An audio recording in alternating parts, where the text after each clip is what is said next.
And we're live. Welcome to episode 336 of the DCP podcast. That's the Destiny Community Podcast, now available just a week later on Spotify.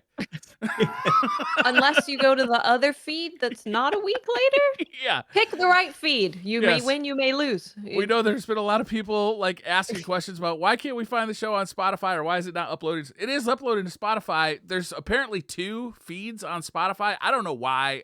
We're still looking into this. One of them updates a week after the show comes out. One of them updates right away. But I don't know why there's 2 or what the difference is, so we're looking into it. I'm sorry. Yes, we are trying to figure out what the hell's going on. Yeah. But that would be why. You can find it. You just either be a week late if you choose the wrong one, so choose wisely. Choose wisely.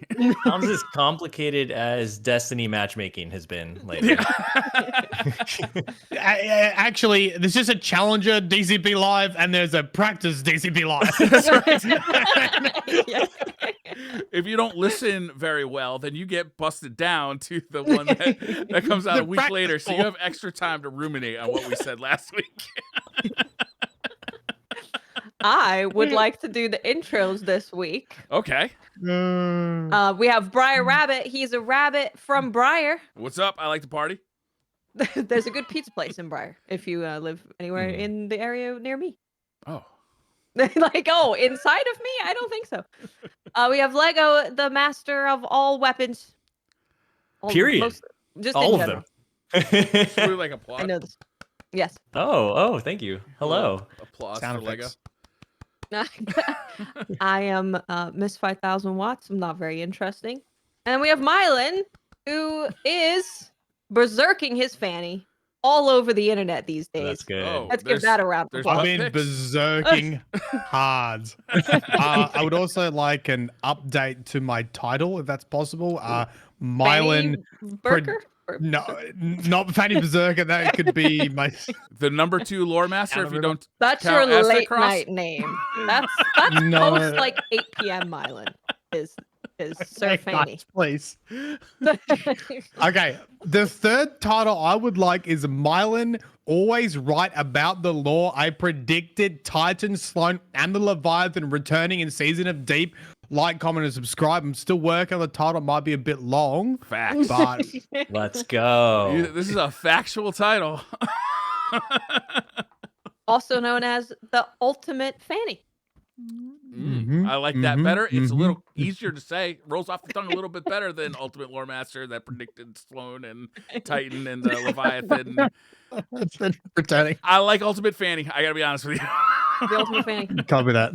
Just Cover that. in case of confusion, basically in Australia and England and other places, fanny means something a little bit different to America, Oh, it's not but. and it's not the butt. Oh. It, I don't know if I Yeah. like this title anymore. What's it mean? well, so Mylan's chat I came wanna and told know. me that they were telling him that he's berserking his fanny off, and I was like, oh.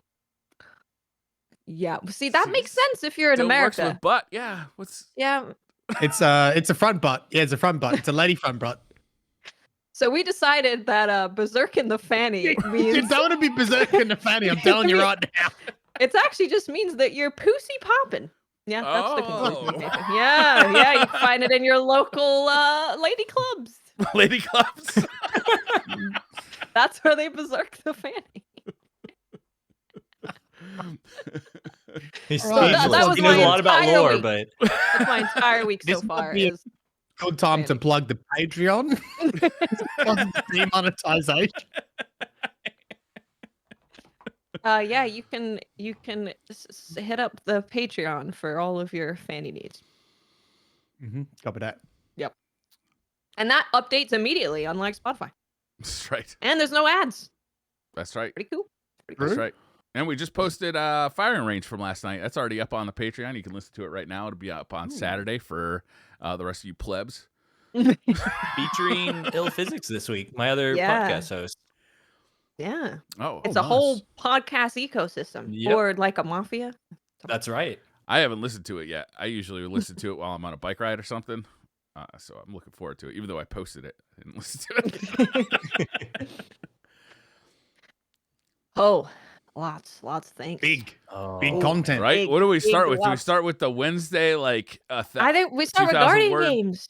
Guardian games. Okay. Yes, let's Okay. do Oh, it. true. Guardian games was the beginning. We will not get caught up arguing. We've been arguing for 10 years about skill-based matchmaking. I don't need to do it anymore. I don't need to do it anymore. I will respond to you with skill issue. That is the only response believe a that I will word of have this. now. I don't believe this. Well, There's no way we right. get through a podcast without arguing about skill-based matchmaking. Right. I have to tell you that someone wrote me an essay on Twitter about how I'm a terrible person because I said I'm smiling and having fun. Oh, okay.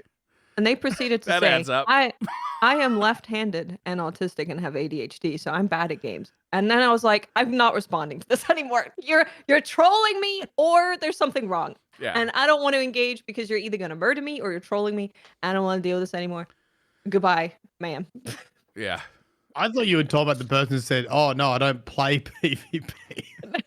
Oh no, that was another one. Yes. That was me. Someone else on Twitter was like going super hard. I look at their replies just to see if they're doing this to everyone, and they are responding to everyone with like SBMM is the best. And then we found out that he just doesn't even play Crucible, and I was like, wait, so you're going really hard for this thing that is currently in the game that you don't play anyway? And he's like, yes. I said, okay, well, Look, thank you for your Watts, honesty. Sometimes I get a little stopped up. It takes a little longer on the toilet, so I start, causing some Picking shit on some Twitter. fights. Hey, I love skill-based matchmaking. Watts, TV, love it. It's the best. I don't know why you guys hate it so much. Just honestly, just go on Twitter and say like that you like something, and you will have Yeah. arguments, regardless of what it is. It could be strawberries, pancakes, whatever it may be. Someone will yell at you. These are all things I like. Well, get ready, Brian. Maybe you You're can in for it. combine them. Strawberries and pancakes? Holy You shit. can. They're great Yeah. together. I Guardian have game. also had Guardian fun games. in You Guardian had games. fun, unbelievable, Mylan. Get him out. Yeah, I mean, I had fun because I was a Titan. I don't know how the other classes are holding up, but I've had Titans are fun doing on pretty Hunter. well. I think it's fun. Yeah? I think Yeah. against Titans, it's really fun because you kind of know like ape strong together, and that's the way Yeah. the match is gonna be, and you just prepare for that. Yeah, I gotta say, I was pretty scared of like going up against all Titan teams, but I much prefer going up against all Titans than all Warlocks because it is pure I was chaos. gonna say Warlocks. Warlocks, yeah. To Warlocks be are honest, I slow. like that. That's my They're problem. what? They're slow. They just stand there because all that stuff is very stationary, so they tend to be a little bit slower No. and a little bit standy. Well, Yeah. no. Well, who are you? Yeah. I'm versing the solar air dashing Trials of Osiris Warlocks zooming around the map. That's what I'm versing. They get fusion rifled. Maybe that's why it's a little bit easier to deal with those people. The people zooming I didn't through the face air? many of the ones Mylan was talking about. I feel like it was all what Watts was talking about. Everybody in rifts, everybody's sticking so close together with shooting out their bugs everywhere. So there's bugs going places and everybody's healing behind everything. And you have to just approach very carefully. And once you like disrupt them, it's fine. It's like a nest. It's like a nest of bugs. It is a that nest. you And then attack. you come around the corner and there's a well, and you're like, oh dear God, that's the whole team in a well. It smells like a flamethrower. nest of mice too, right? It's kind of got that pee kind of. Yeah, I they've don't know. they've peed in the area a lot. Yeah, lots of peeing. Yeah. It's a good thing TV's not here right now.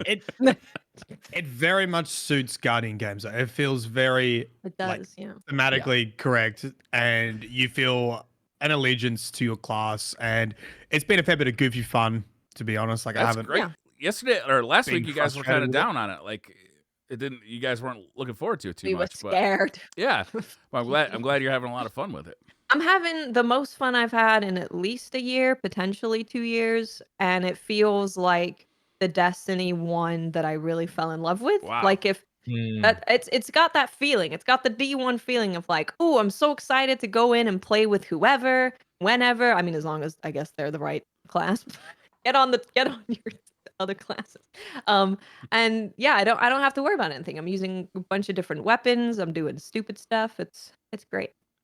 That's the thing that's difficult Yeah, for me to see people come at you for whenever you see hate online about people just having fun. And I'm like, I was in Watch's stream. She was literally using one of the, the exotic sidearm that nobody is using right now and using Strand just to like fly across the map the whole time. Mylan's over here doing Thunder Crash with 5 berserkers across the map. Like none of us were doing anything serious the entire time. I'm over here just testing out weapons, but yet people just can't have fun. But it's really like bringing it back to that, like just chaotic. Everybody's just running after crests and not really thinking about what they're doing, and it makes it really fun. Yeah, exactly. Yep. Like, yeah, what we decided to do is we obviously had all Titans, and we had one on Thunder Crash, and Lego helped out too. We actually got a really good clip with Lego. We decided that nobody was going to pick up the crest because you get super energy for picking up the crest, except for our Thunder Crash Titan. So everyone was just killing and then leaving crests. Every time he was getting the super, he would type out, "Super's ready." Everyone run outside, whatever map it was. Put up our barricades, and then we would all try to tether onto the Thunder Crashing Titan. So like, there's a clip where this guy would have literally seen 6 Titans, like one Titan flying with 5 Titans, like grappled on behind, and like most of us died somehow anyway. Like it wasn't even like effective, but it was funny. That one clip, they went after one warlock. They all landed, and that warlock was just standing there, still alive. Do you Just guys like have a a scared clip of baby this on bird. Twitter or something that we can see? Yeah, it yeah. somewhere, It's actually not on Twitter. It's on my YouTube short, but Okay. yeah. Oh, I YouTube can, short. Go watch it. Watch Yeah. it 20 times, 30 times. YouTube short, yeah. I really wanted to see it from the other side, like what it looked like Yes. from the enemy's perspective, like you said.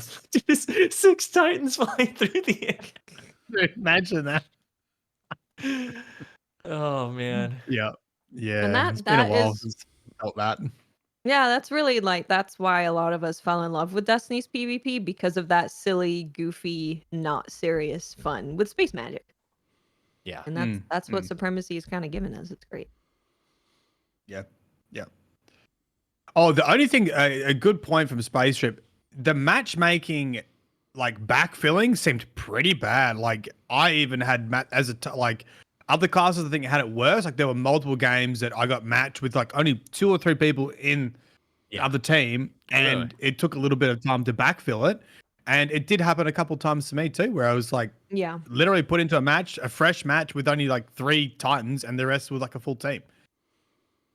So I'm not too sure what's going I feel on like there. that's I guess gotta it's just be numbers.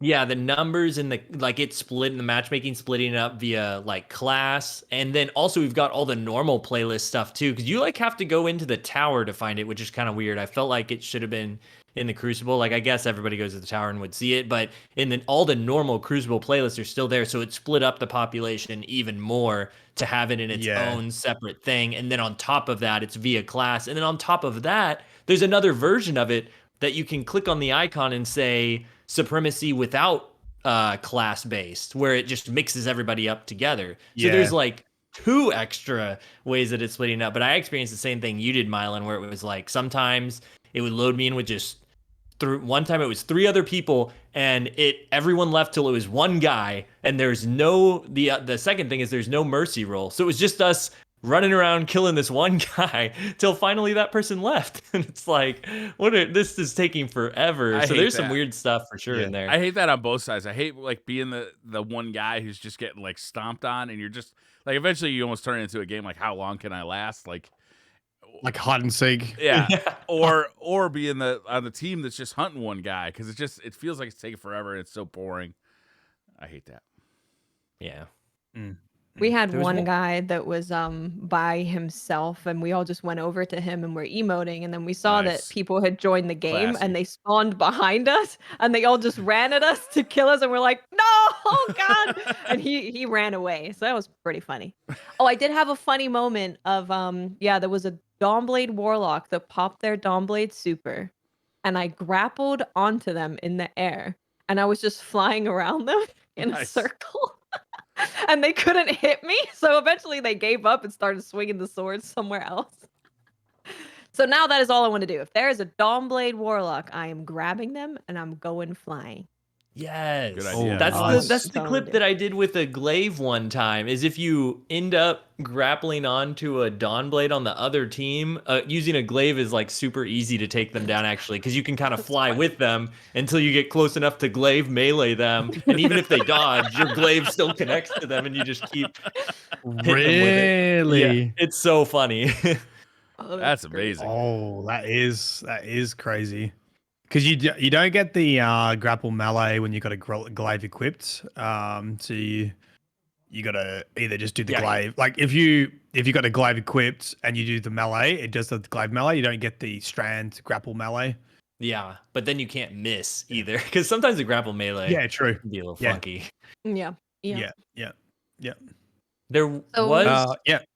one last thing with the connection stuff we were talking about, and like the way the matchmaking was worked, and this is from a hot fix that we weren't really going to talk about, but came in yes. Yeah, May yeah. 2nd, and they said in it, matchmaking for Clash, Zone Control, and Rift is now connection based, as if it wasn't for Mm-hmm. the introduction of it, which makes a lot of sense given Yes. everything we experienced. And so it's like with this supremacy, we're experiencing connection based for the first time.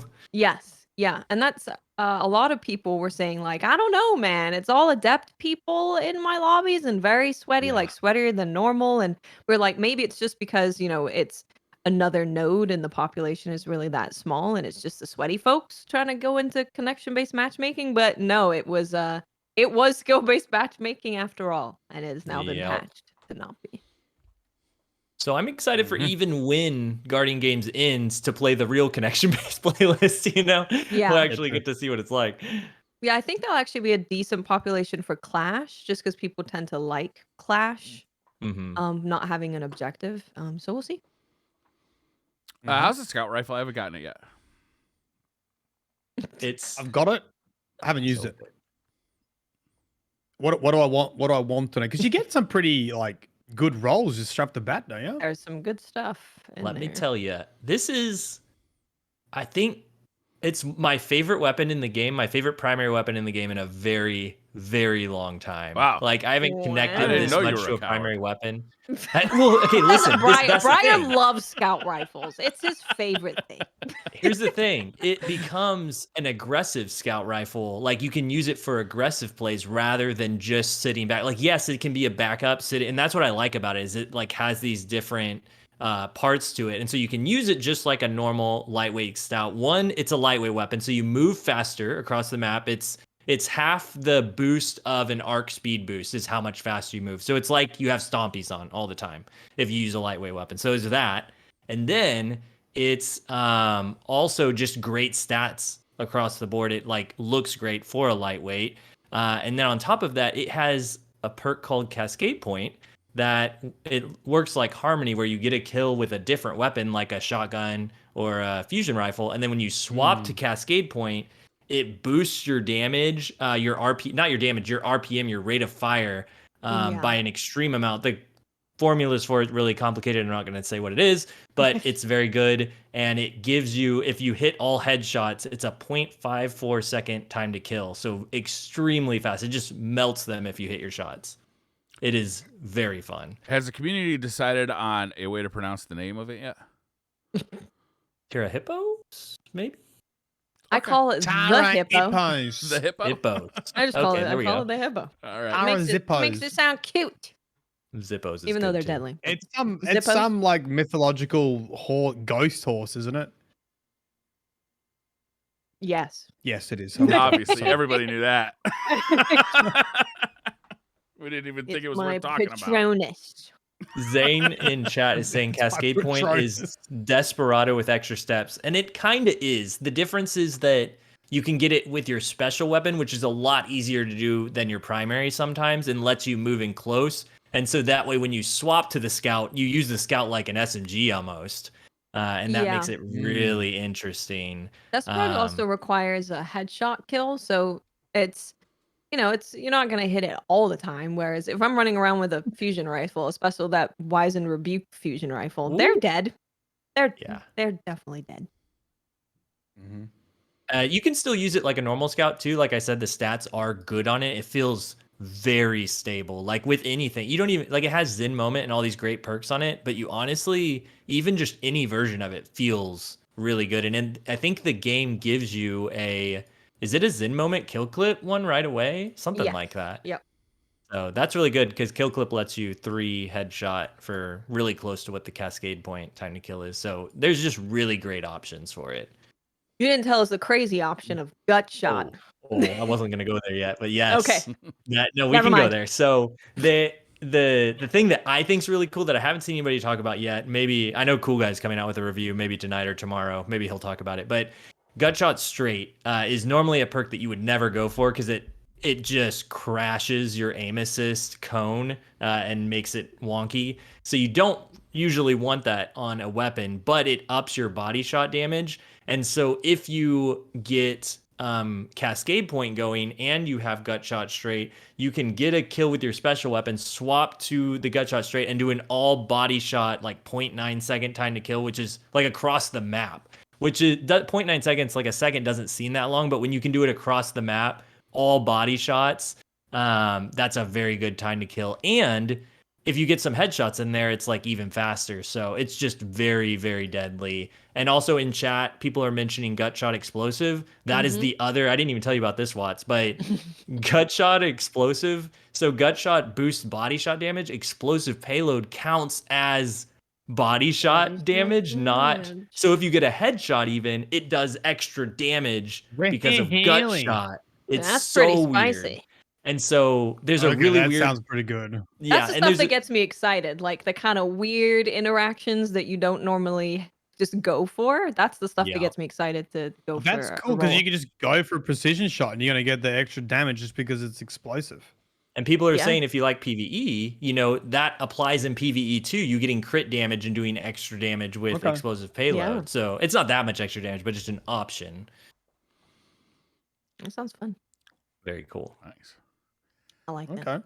All right. Do you guys want to talk about the Wednesday TWAB or Yes, the season we should reveal do- first? We should do Wednesday first. Yeah. So Oh, long. I mean, Unfortunately. last thoughts on Guardian games. Like I Like, really like Guardian games. I haven't done any PvE yet because listen, when a good thing's going in the Crucible, I know not to step out of there. All right, you stay there for. Don't even turn your computer off. You stay in there forever. But yeah, I really like it. The only thing I don't like is I basically have to go to the tower after every single game to pick up another card, contender card for the medal. But yeah, I think this Guardian games, it's what we always said is that we'd love like a Warlock versus Titans versus Hunter thing, because that kind of just makes sense because you're battling each other anyway. So having that be a Crucible mode makes a lot of sense. The gun is great. I really like the Hunter armor. Like I keep saying that I want to sex my character. She is beautiful right now. Yep. Yeah. Right. I know. Yeah. So it's great. I'm having a good time. I think it's a good event. You're gonna waggle her fanny. yeah, they're What was it? I can't remember. berserking. Berserking her fanny. Yes. She I don't what's the hunter called? She's not a berserker. She's threading that fanny. Threading threads. fanny. Thread something. Or spiking the fanny, you know? Wow. It's fun too, probably. Probably. Oh, there's the episode title. Yeah. It is. They've simplified the Guardian games. Like you just basically get medals and dump them in now, and the only issue is just having to go back to the tower to pick up a card each time, really, because you can do the Trials card in one. Because Trials not up, you can do Trials card in one Crucible game and get. It's a platinum medal, isn't it? So it is. Yeah. But it takes so long to get into the tower. It's a bit bullshit. Like half don't want to do it. I started waiting until my bronze medals were full and then going because I'm like, sure, I'll have less plat medals, but I can't go to tower after every game. That's spending like most of my time flying. I think what speaks loudest about the event for me is that there's a way to cheese the medals. Like you can go pick up Neomuna bounties and just go to the breakneck mission and put it on legend, and it gives you a free banner there that you can just slay out enemies and fill it up in like 3 runs. It's very simple. And that's like a platinum medal, so you can get that very easily. But I find myself not doing that because the Guardian Games playlist for Supremacy is so fun that I would rather do the fun thing, which is the ultimate gaming experience, to not do something because it's the quickest, cheesiest way to do it, but to do something because it's fun feels amazing. Yes.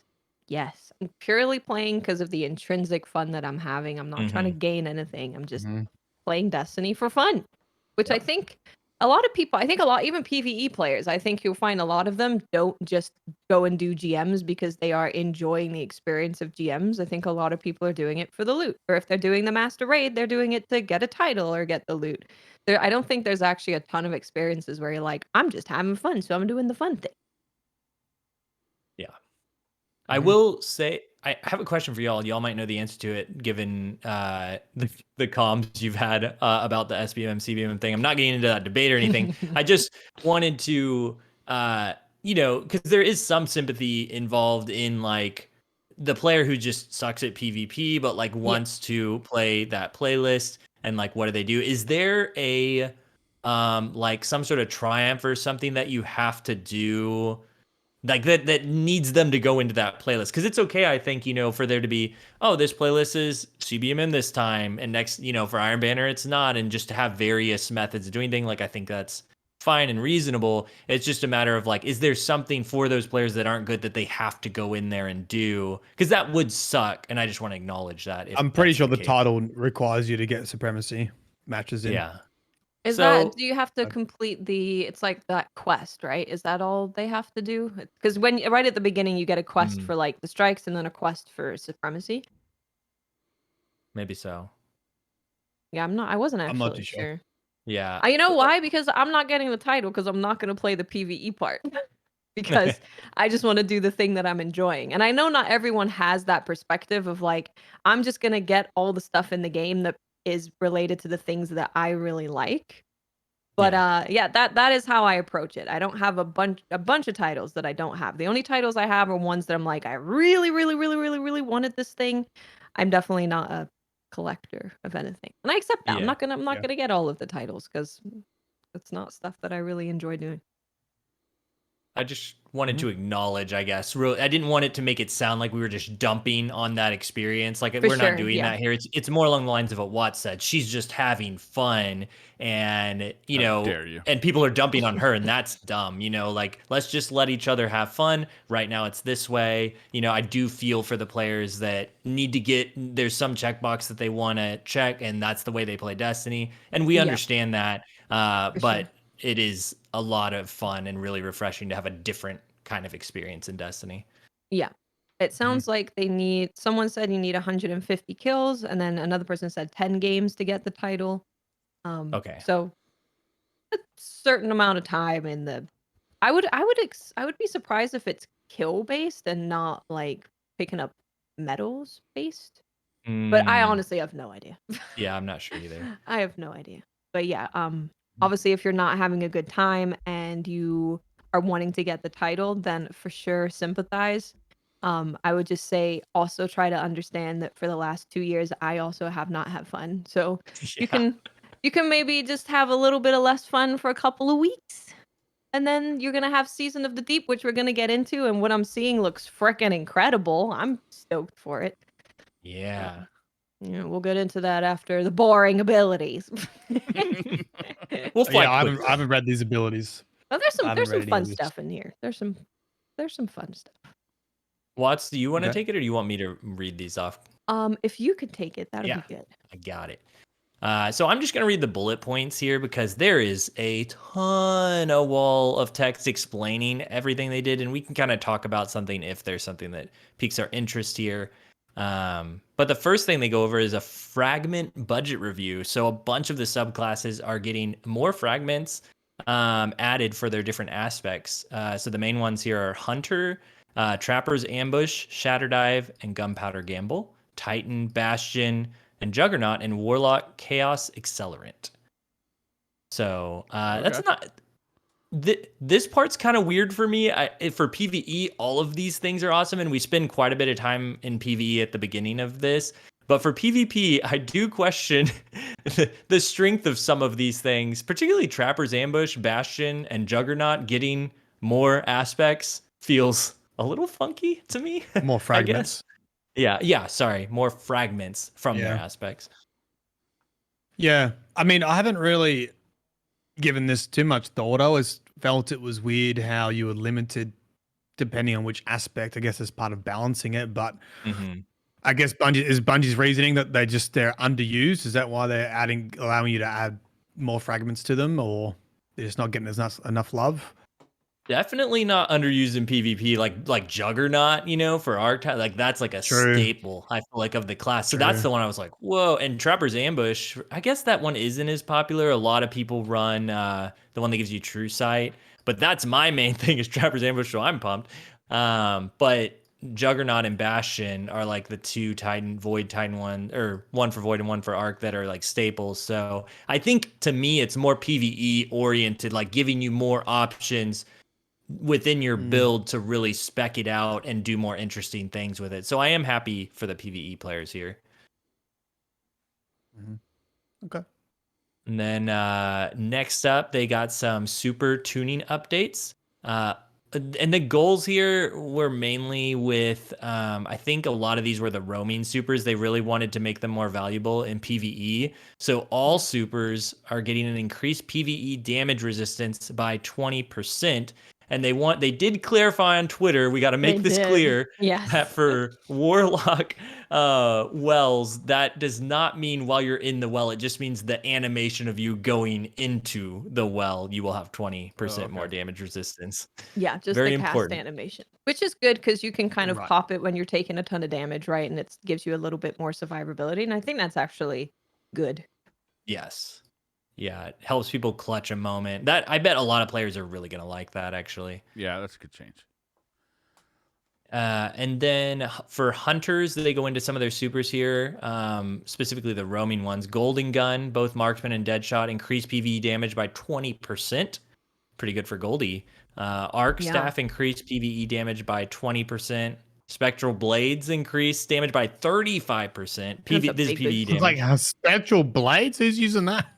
Well, Exactly. you might be using it after these next two things. Yeah. Yeah. Heavy attack now weakens targets on hit and fixed an issue causing some right-hand spectral blade attacks to fail to connect while attacking at maximum attack speed. What about the left hand? Fuck your left hand. hand. Now it all makes sense. I'm gonna go apologize. Good. Nobody likes lefties. We all knew it. We just didn't want to say it.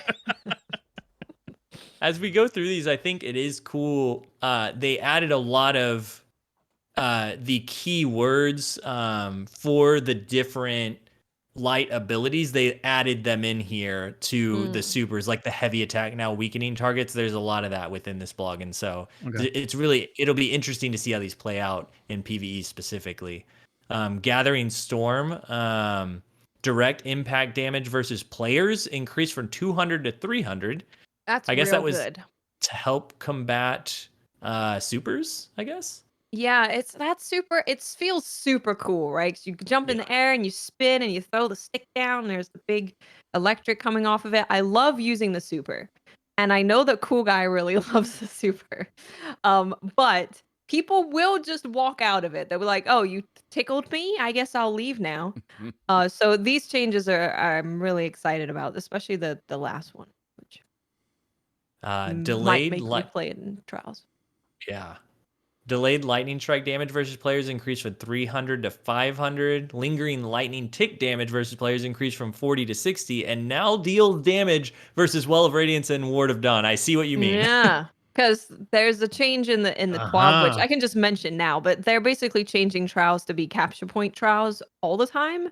Right. So Wells and Ward of Dawn is going to be very, very popular. It already is, but it's going to continue to be popular. So seeing that makes me go, oh, maybe I'll try a bit of Arc Hunter after this change. So you'll be able to just yeet your arc staff into the middle of a well and take it out. And they get murdered. I hope so, Mylan. That's the hope.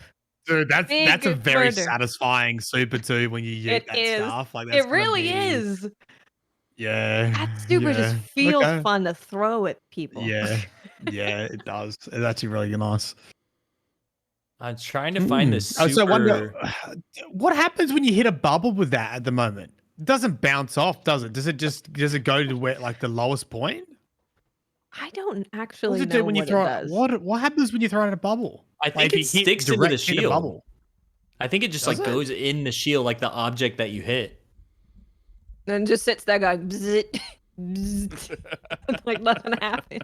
What happens if the bubble pops? Does it fall down and stick it to the ground? I'm pretty sure it just stays in the air because I know it attaches to objects that you throw it to. Like you can somebody when it first came out, somebody stuck it to like a grenade or something, like threw it, you know. And so actually, why haven't we seen that yet? Why haven't we seen somebody stick a because I think it was Warmind cells. So now that we have Strand, couldn't you stick it to a Tangle when you throw Yeah.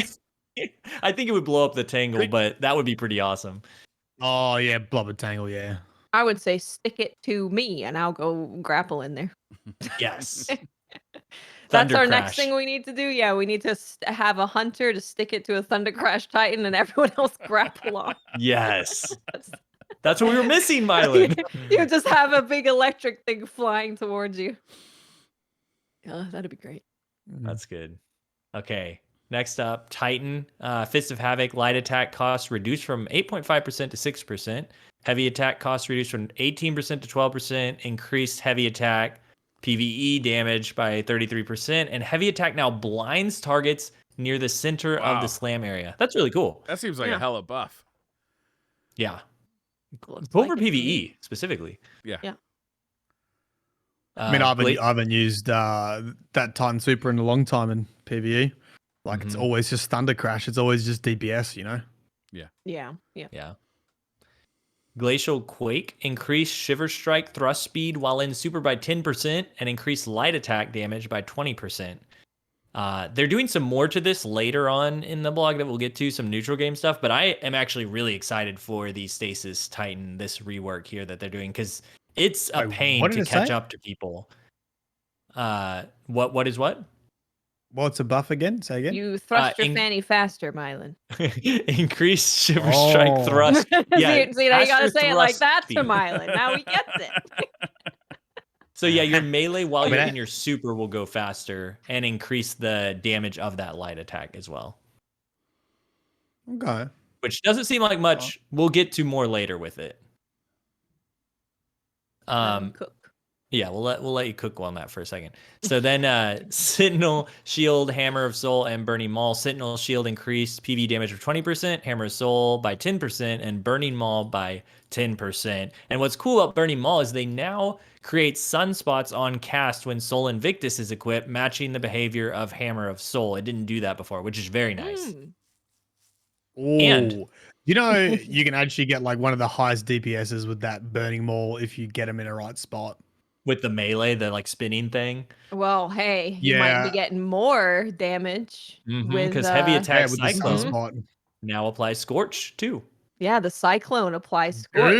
So you're gonna have constant spinning, burning, exploding. Yeah. It'll be pretty fun. When's this happening? I gotta go test this on Chicken Man. I'm pretty sure this is season 21. Yep. So it's season 21. You're gonna test it on Fishy Man. I don't know if we're fighting him. Maybe he's a friend. I think he's a friend. I think the fish is a friend. We'll get there in a minute. We'll get there. I really want to talk about that. I'm kind of bummed we're talking about this stuff.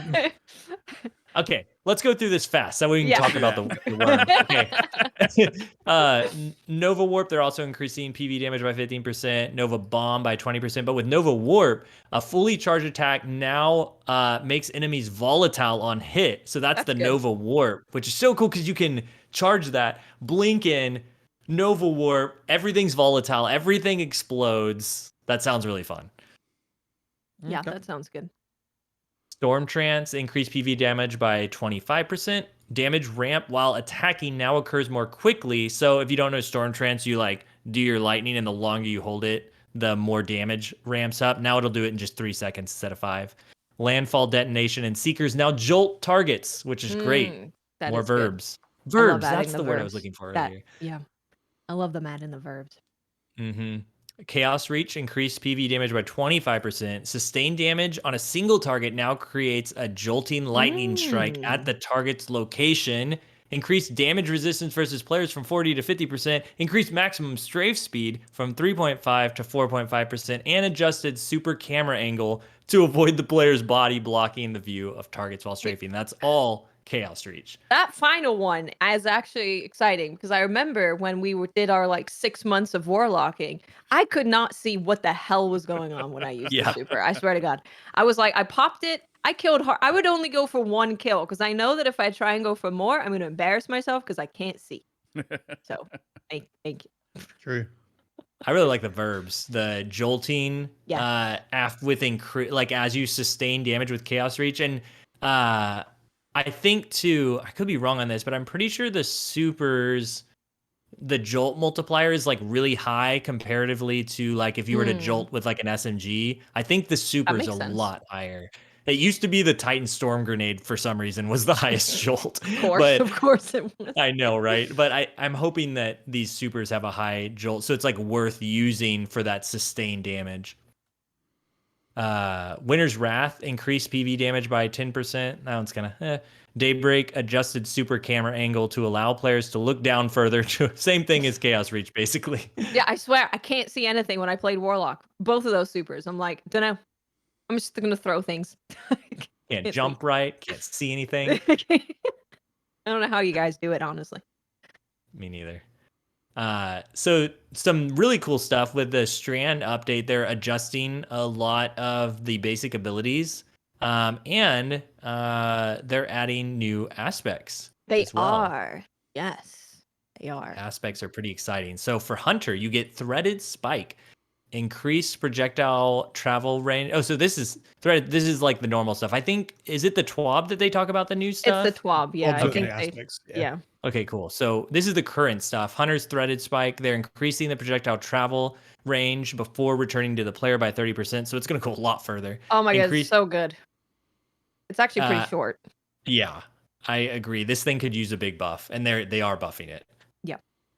Increased damage versus PvE combatants by 55%. Slightly reduced speed of the dart as it returns to the player, making catching it easier, which I didn't know was it TV on this podcast that said you hold down the melee? You can hold it down. Yeah. I had no idea. I was like, that's not cool. That's not skill expression. I want to see it. I want to see it and hear it and press the button. Yeah.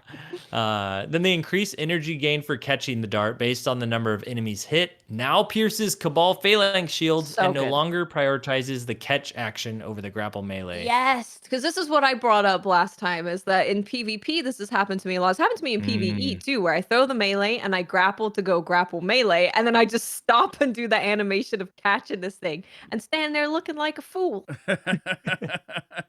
So thank you. Yeah. I struggle with that with all melees just because of the prioritization of your melee over the grapple melee. So I need to decouple it like you were saying. You have to, I need to.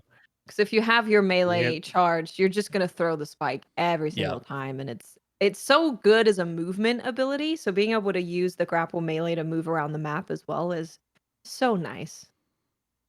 I used to have it decoupled whenever I was Hammer Titan because you have to for that. But then I started playing Hunter a bunch and I like throwing my smoke bomb at the ground instead of doing the dive bomb. So that way the decoy stays there, but it's just faster, but I need to go back. For Titan, Frenzied Blade, they decrease the cooldown based off how many melee charges the player has stored. At 0, basically it's just faster if you have more of them already charged. Yeah.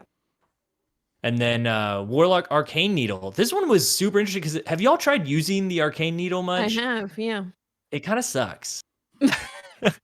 I think. The only time I liked it was if I was using necrotic grips with it. Okay. Because you have like 3 to throw and everything was poisoned. But yeah, it's not great. The animation's very cool, but the actual thing is not great. It's like hard mode threaded spike for Hunter. You like really have to aim at the people. You do have to aim. So they're helping it out quite a bit here. They decrease the cooldown based off how many melee charges the player has stored. Basically, just like the Titan, it's going to go faster. If you have like 2 of them, it'll fill up to 3 faster.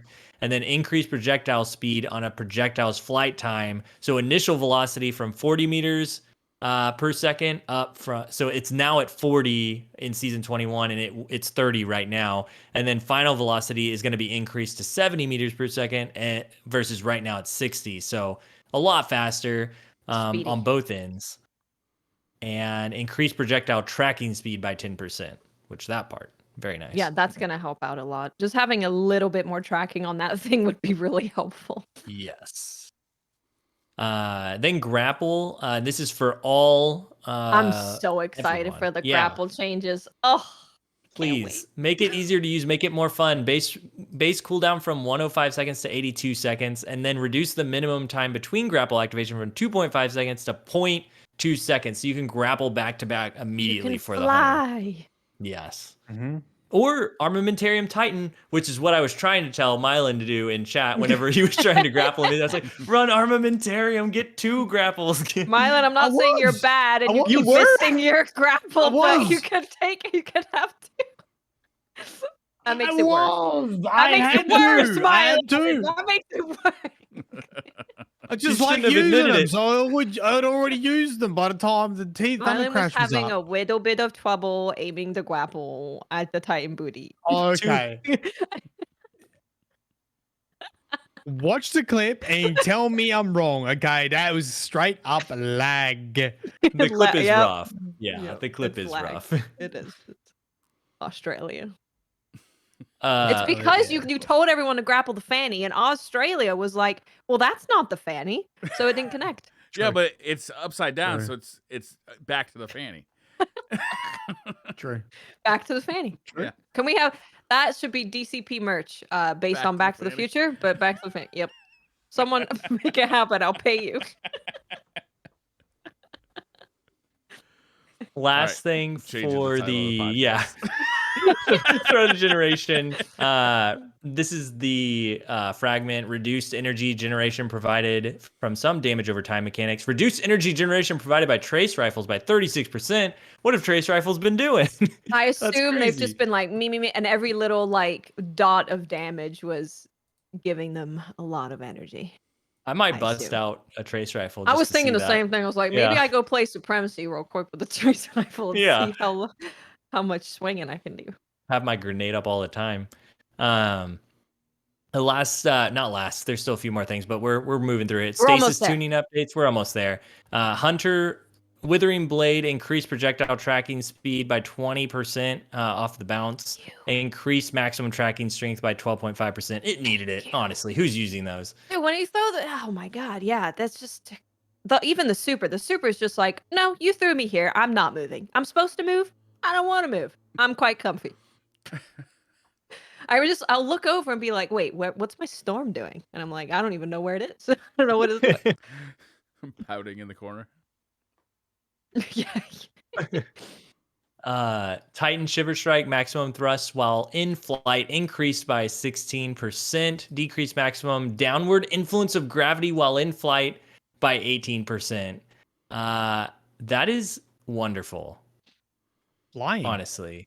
You are decreasing gravity. Yes. Well, because right now it feels like you have weights on you when you use Shiver Strike. And it used to be such a great momentum tool. Like when Stasis first came out, this was the thing that would knock someone and they just go flying across the map. It was beautiful. And they really nerfed it to the ground. Like you can still use it for movement, but now you can like kind of fly. I expect that you'll be able to fly with it a little bit again and like literally fly because gravity is not pulling you down anymore. So that'll be really nice. Hallow the Storm increased width of freezing cone versus players by 31%. And then for Warlocks, Frost Pulse now provides 2 meters of additional melee lunge range after activation for 1.2 seconds. I don't know about that one. Mylan's scrunching his face. We don't have an issue with Warlocks teleporting across the map using melee as it is. Yeah. Yeah. Warlock, Stasis Warlock was the one class that I was like, it's pretty dang good right now. It I is don't very know good. it needs People just much. don't use it that much. Yeah. But like I did when I've played Trials with Fallout, he will usually be on a Stasis Warlock. And man, I felt so confident having a Stasis Warlock on the team. He throws out that turret. It's like the turret's hitting someone. It's like, okay, I'll go in and shoot them because they have to deal with that thing. And if they're Mhm. using a controller, that thing has no aim assist on it. So Really? I didn't know that. yeah, you gotta focus real hard to shoot the stupid turret. And it's hitting you the whole time too. Yeah. So and when you're like have slow stacks, you're flinching the whole time. It's a real pain in the ass to deal with.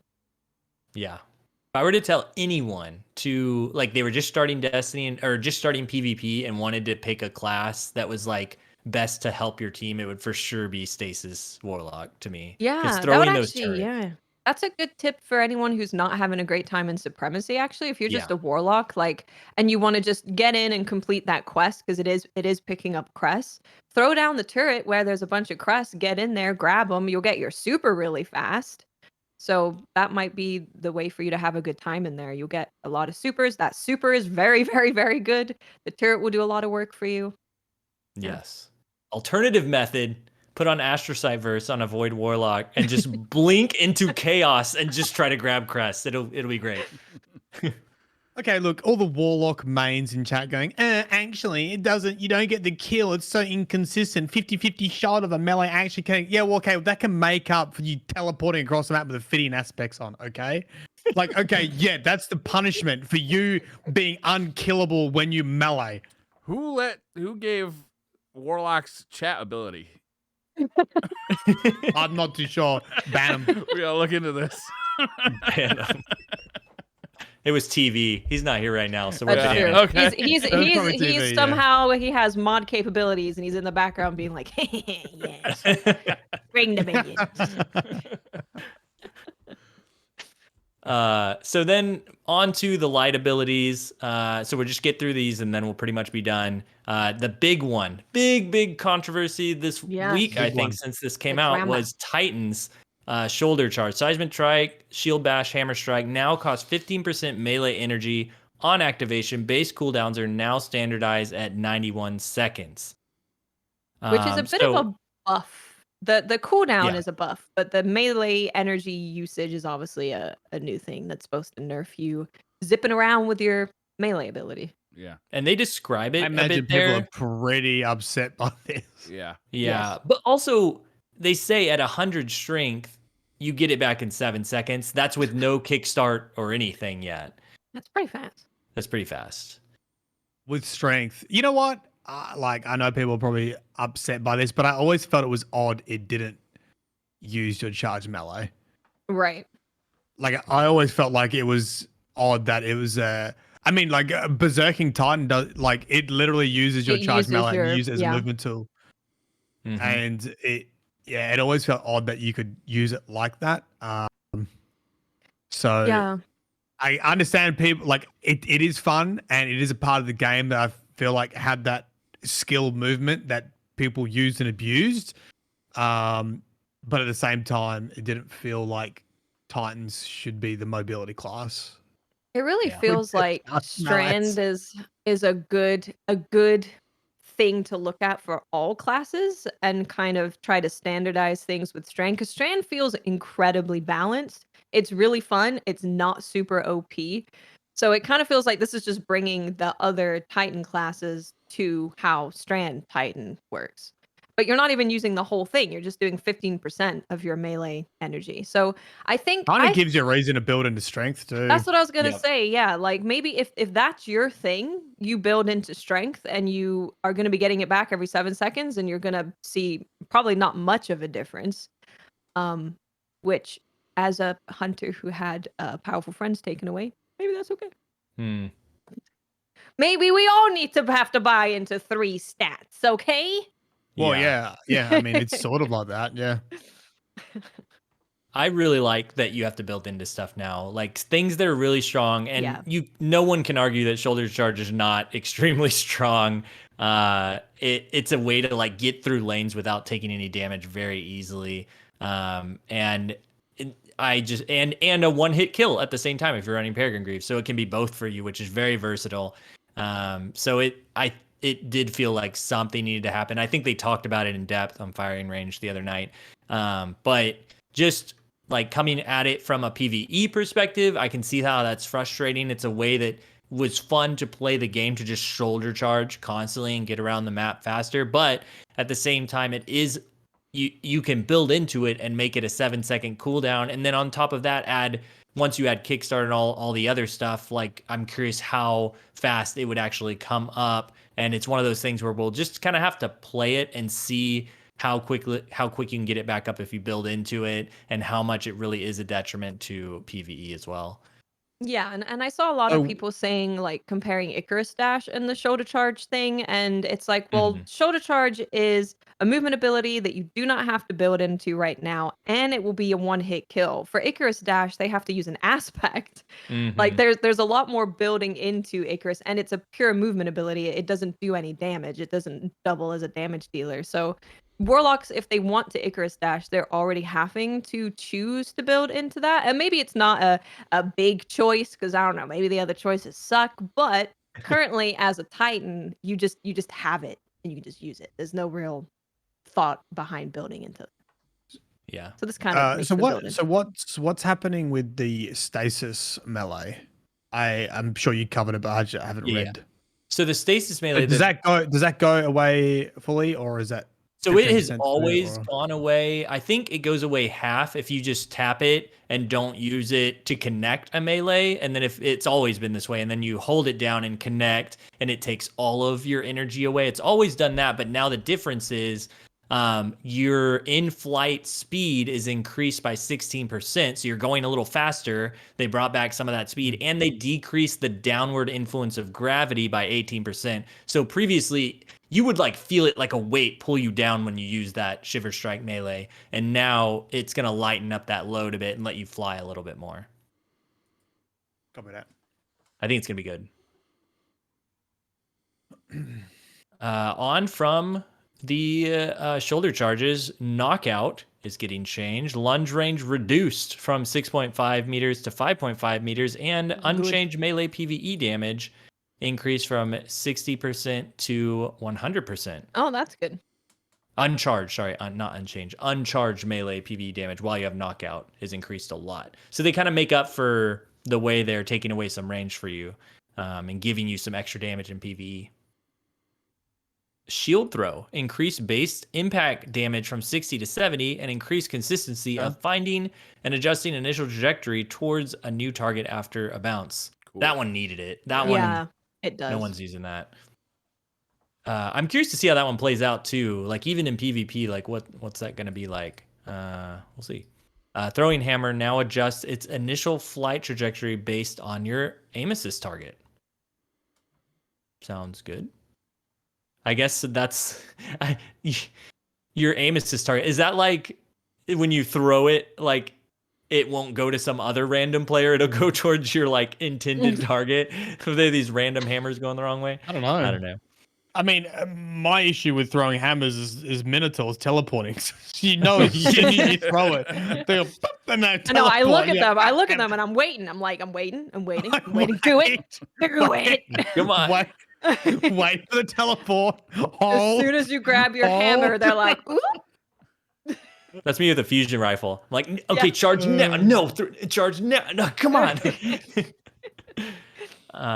Soul Invictus. Increased damage dealt by sunspots to enemy players tick from 17 to 22. So sunspots all around. Seeing a lot of time here. I've seen some Titans running sunspot stuff in Supremacy, because if you go to pick up the crest, you take damage. I saw that. And I was like, oh, this is pretty smart. I'm just going to stand here and look at the crest while I wait for the fire to go away. It's like the old Call of Duty perk. Remember I haven't played Call of Duty in so long. Whenever you die, it drops a grenade. Oh, God. Yeah. Martyrdom?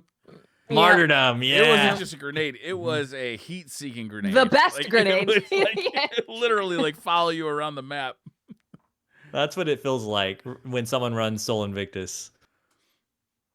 Okay, now for Hunters. Moving on to Hunters. Smoke Bomb. Increased PvE weaken duration on detonation from 4 seconds to 8 seconds, which I use that all the time. That's so awesome. That's really good. Because with that, you can weaken 3 different ways with a hunter subclass. Now you can weaken with your grenade, you can weaken with your smoke bomb for a decently long time, and you can weaken with your tether. So you got like 3. When one runs out, just rotate your abilities on a boss with your team. Could be pretty effective. Mhm. For gunslingers, proximity explosive knife, detonation damage versus players reduced from 105 to 90. And impact damage versus players increased from 14 to 20. So hitting them directly does more damage. So it's a little bit Yes. like stop just littering your knives everywhere, which is what I do when I Yeah. play that class. I just throw knives everywhere to protect myself from people running at me. I wish I knew the class better so I could comment on it. Because I heard a lot of people saying they weren't going to run prox knives anymore, and I was wondering why that was the case for such small amount of. Like it's 15 less damage. I guess maybe combined with a grenade, it's not enough sometimes. It I don't know. might be the case that this kind of hurts Caliban's pretty bad, like because you're gonna be less likely to get the kill with the prox Caliban knife, so you're not gonna have like the explosions happen as often, which is kind of sad. But does it make up for it at all if you directly hit them? A little bit, but Maybe. not totally. Not It's like 6 damage versus 15 less. So what's weird about it to me is I think you're going to be fine with Caliban's for those worried, because Caliban's like Scorch works differently than damage. It's like 2 separate stacks. And so as long as you do enough Scorch damage to them with the prox knife and a grenade, they're gonna explode. It's just a matter of if you're normal scorching them and then killing them. That sort of thing is what it's gonna hurt. Weighted throwing knife on mouse and keyboard specifically. Reduce minimum tracking shape by 25%, maximum tracking shape size by 10%. This shape grows when the projectile is thrown a little bit. Interesting. Lightweight knife, projectile speed increased from 30 meters to 40, and tracking shape size increased by 20%. Basically, they're making lightweight knife the thing, or trying to. Yeah. Making it faster. Weighted knife is one that bounces, isn't it? Is that the one that bounces? Yeah, that's the one that they reduced the shape size by 25%. And on mouse and keyboard specifically, it's like, hey, no more trick shots on your mouse and keyboard. Then Gunpowder Gamble, reduce cooldown from 12 seconds to 6 seconds. This That's is awesome. really good. Yeah. That is very, very good. Gunpowder Gamble is really fun. The more we can do that, the better. Fun. Yeah, it's one of those abilities that it just really buys into the class fantasy of being that like cool solar hunter. And that's the kind of stuff that I love. That's just like super dialed into the class fantasy. If you've never tried it, heads up, run Gunpowder Gamble in momentum control. It is the most fun ever. It's so much fun because you just running like a solar SMG, you get kills so quickly. And every time someone just runs into your prox knife, they just die immediately. So you can just keep throwing them everywhere. And then you've got Gunpowder Gamble and you're throwing that and you just shoot the dynamite and it kills everyone in the vicinity. It's very fun. That does sound fun. It does Okay. sound fun. I posted a thing to Reddit one time that was like, because you can basically be Ash from Overwatch where you throw the dynamite, but it actually works in momentum because everybody dies to it. In normal, you have to like have everybody weak. It's harder to do, but it's awesome in momentum. Warlocks. We're almost done. Last one here. Incinerator Snap, fix an issue, preventing the secondary projectile arming shape from activating. And total damage versus players reduced from 150 to 135 to compensate for dramatically increasing consistency. Okay. Cool. Ball Lightning increased PvE damage by 30% and reduced ping scalar on both primary and secondary detonations, so combatants are less likely to be knocked out of the secondary strike area while the player is amplified. Okay. Cool. I would like to see more Ball Lightning. It's a really cool ability that just isn't very strong, so awesome. Chaos Accelerant, Scatter Grenade. I'm big on this one because I love scatter grenades, and I've never used them on the Warlock because of Chaos Accelerant. The tracking apparently kills the scatter grenade right now, so they are increasing tracking consistency of charged scatter grenades submunitions, increased submunition arming duration, and fixed a bug where some submunitions were impacting the ground and not working right. And then they buff Magnetic Grenade, increased charging hold time from 3.2 seconds to 4.5 seconds with handheld Supernova. So Scatter Grenade's huge buff with nothing manacles specifically. Yeah. Well, that's good. Yeah, Scatter Grenades are awesome. And then lastly, Lightning Surge. There was a bug where people were one-shotting people in the Crucible if they were near a wall or a surface. So they are fixing that to where you cannot use a wall to chain lightning and one-shot people. I'm pretty sure that's why on Midtown when I do Shatter Dive with the Glacier Grenade that they actually die because it's bouncing off the wall and hitting them again. It's the only kind of maps where it's really consistent where the Glacier Shatter Dive will kill them in one shot. It is pretty funny when you Shatter Dive someone these days. They don't expect it. They're like, "What year is it?" They don't. I love it. It's great. Last thing, subclass keyword tunings.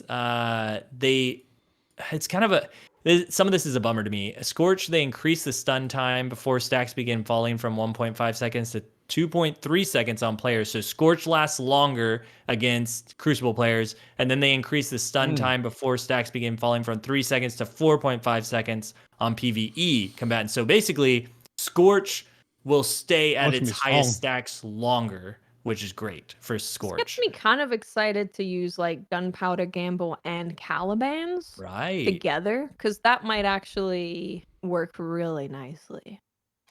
I have to try that out.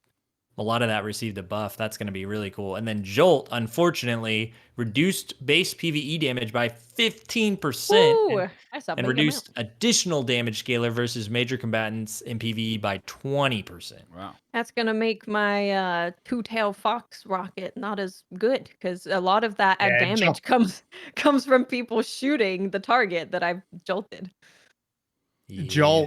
Jolt just chunks enemies like it does. Even with Assassin's Cowl, I remember using Jolt on like Nightfall GM champs, you know, and you do like the punch and then the Jolt goes and they just like disappear. Which I don't think Jolt was intended to be like chunking damage. I think it's meant to be big DPS. That's intended to be like shockwave groups of ads, not like chunk health off like champions. Good while it lasted, I guess. Yeah. Lastly, Speed Booster. The bonus jump acceleration scalar has been reduced from 1.5 to 1.25. So basically, when you were in your speed boost, it would make you jump really high. You won't jump as high now, which is kind of nice. Now activates while sprinting after 2.5 seconds instead of 3 seconds. So big buff there. You get in your speed boost faster. And then now lingers while the player's not sprinting for 2 seconds, up from 1.5 seconds. So that's a pretty big buff for the speed booster. Yeah, because you might be able to chain it now and like keep it going, right? Like you'd be able to run around, shotgun, keep running, or whatever. Yep. And you can getting it going faster has always been a problem. Like I feel like 3 seconds is a really long time to run, to wait for your speed boost to activate. And a lot of times I would have a little bit of my arc boosting, like I forget what, amplified. The timer was like, you know, it'd be like 2 seconds. I'm like, I could run and make it. And then you wouldn't make it because it takes 3 seconds for it to activate the speed boost. Now you'll be able to make those clutch moments a little easier. Yep. And that's it. Thank you for taking us through that. Yeah. Lots of big stuff. And we were like, I remember Fallout being on Twitter and he's like, seriously, like, what's the TWAB going to say? Just that disjunctions won and that's it? And then Hippie was like, no, it's 6,500 words. Yeah, it's huge. Oh, yep. Yep. So that much. you pipe and smoke it. How is disjunction not winning? I'm with you know what I'm more upset about, Lego, is who the hell is voting for convergence? Who are you people? That's what I want to know. It's so close. It's within 1% of one another. I at least understand why people are voting for disjunction, but I don't know why you're voting for convergence. What are you doing? For real. That map is, I hate that map so much. Sorry, whoever's listening that designed it or you know mess with it. I'm sorry. They're probably gone. It's been a long. Listen, it's an old map. They're probably not there anymore. It's fine. I just hate the flow of it, and I hate how it like pinpoints you into the. Okay, I'm gonna stop talking about it. I just don't like that. The TWAB. Yeah. We The started TWAB. out with a little peeky at Season of the Deep, showing off some of the armor and Sloan. And this is where we say, yes, Dr. Fanny, you did it. Congratulations. Yeah. Yeah. Oh, that. If you didn't watch my lore video from Which you should. from 3 weeks ago, What's it shame on called? you. Tell them to go back. Yeah. It's What's the literally title? called Did Bungie Just Hint at the Return of Titan? Answer Go is back, yes. write some they paints did. in there. Thank you. The whole premise of the video was in Witch Queen, when we finished the post-campaign, we basically got that little bit of lore about Rasputin and the Fele stronghold. Mhm. Seemed really random. Didn't know why they said it. Turned out that was Neomuna. They did the same thing with Lightfall, essentially, when you finished the post-campaign, which was basically about Soteria, which is the AI from the Spire of the Watcher dungeon, and the creation story of Neomuna, you got a message from Soteria. And this had all the same vibes as the message that was similar to Rasputin, being that, like, hey, this is probably a hint at a future season.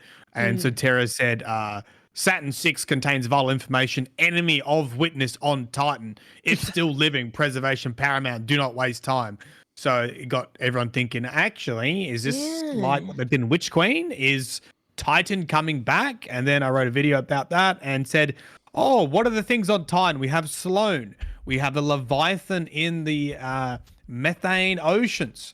And what do we see in the Season of the Deep? Picture is literally Sloan standing there with a giant eyeball looking into the methane ocean. There's so Guardians much in this swimming around, picture, apparently. right? There is a lot. There's yeah. so much going on in this picture. You got Sloan, who may have a taken effect. Her arm certainly has a taken effect on it. Yeah. And her is she right holding arm. a ghost that also has like a taken effect? That's like above her left shoulder. Is yeah. that where you're? Yeah. Maybe. It's a bit hard to see. So that it's a that little would hard be to see. very cool if she has a taken ghost. Right, and we only see her from It the does back, so look we like can't that. see her. We can't see her face. Then you Yeah. have like her standing in front of like a porthole with 3 guardians swimming in front of her, all in new armor. They look like fishbone armor, maybe. I don't know. I just want to say, I love this Yep. armor. It looks Yeah. great. I love that they're getting freaky and different in my sci-fi video game. Yeah, it is. Mhm. It is pretty original armor. I like it too. And then behind them, there is a huge, let's call it the Leviathan, with this eyeball that takes up like a third of the screen. It's just, and it's staring straight into the screen, which is. Yeah. I mean, if you got like a thing about like deep water, this might trigger it. I think I looked it up. Briar, actually. I'm sticking with the like Guardians can't swim, so I'm gonna be safe in my fear of video game water. I mean, I doubt these Guardians are swimming.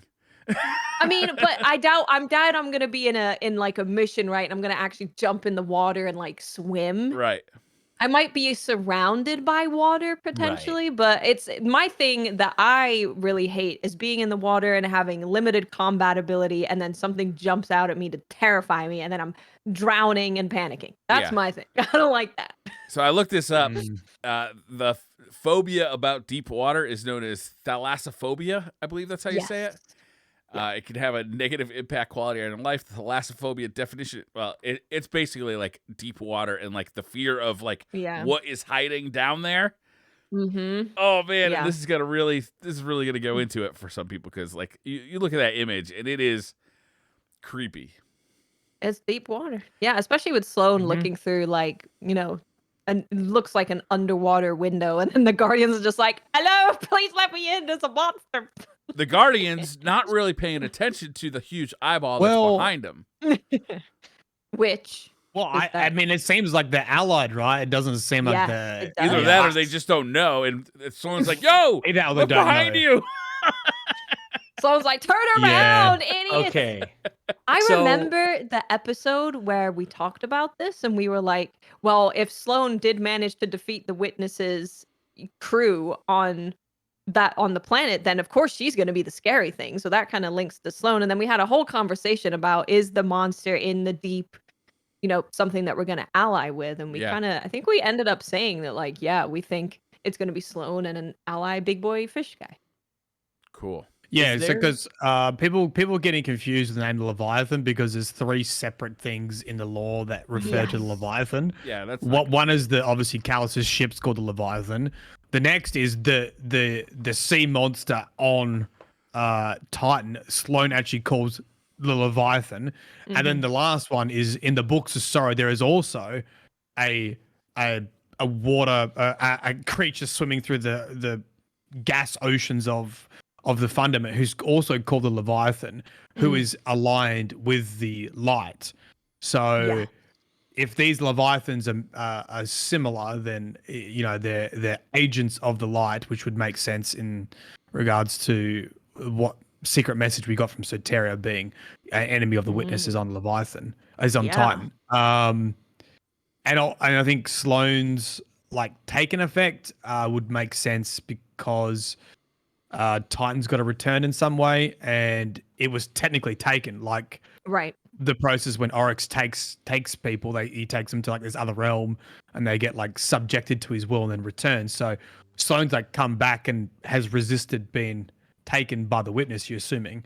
Badass.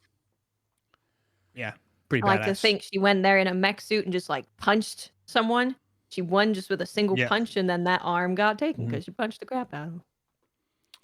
I like it. There has been some controversy. I guess this season is going to be $10 more than average seasons or seasons up till this point. So the big controversy is not even necessarily the price increase, but it's the silver increase. So silver increments. Yeah, so the season pass was 1,000 silver, and it's going to 1,200 silver. And then the season pass plus 10 ranks bundle is 2,000 silver to 2,200 silver.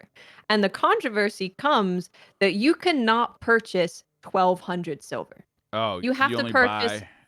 I'm sorry. It would have to be, the cheapest would be to do like 1,000 and then the 500 silver. 1,000 silver, and then another bundle for 500 silver. That is some Microsoft points bullshit.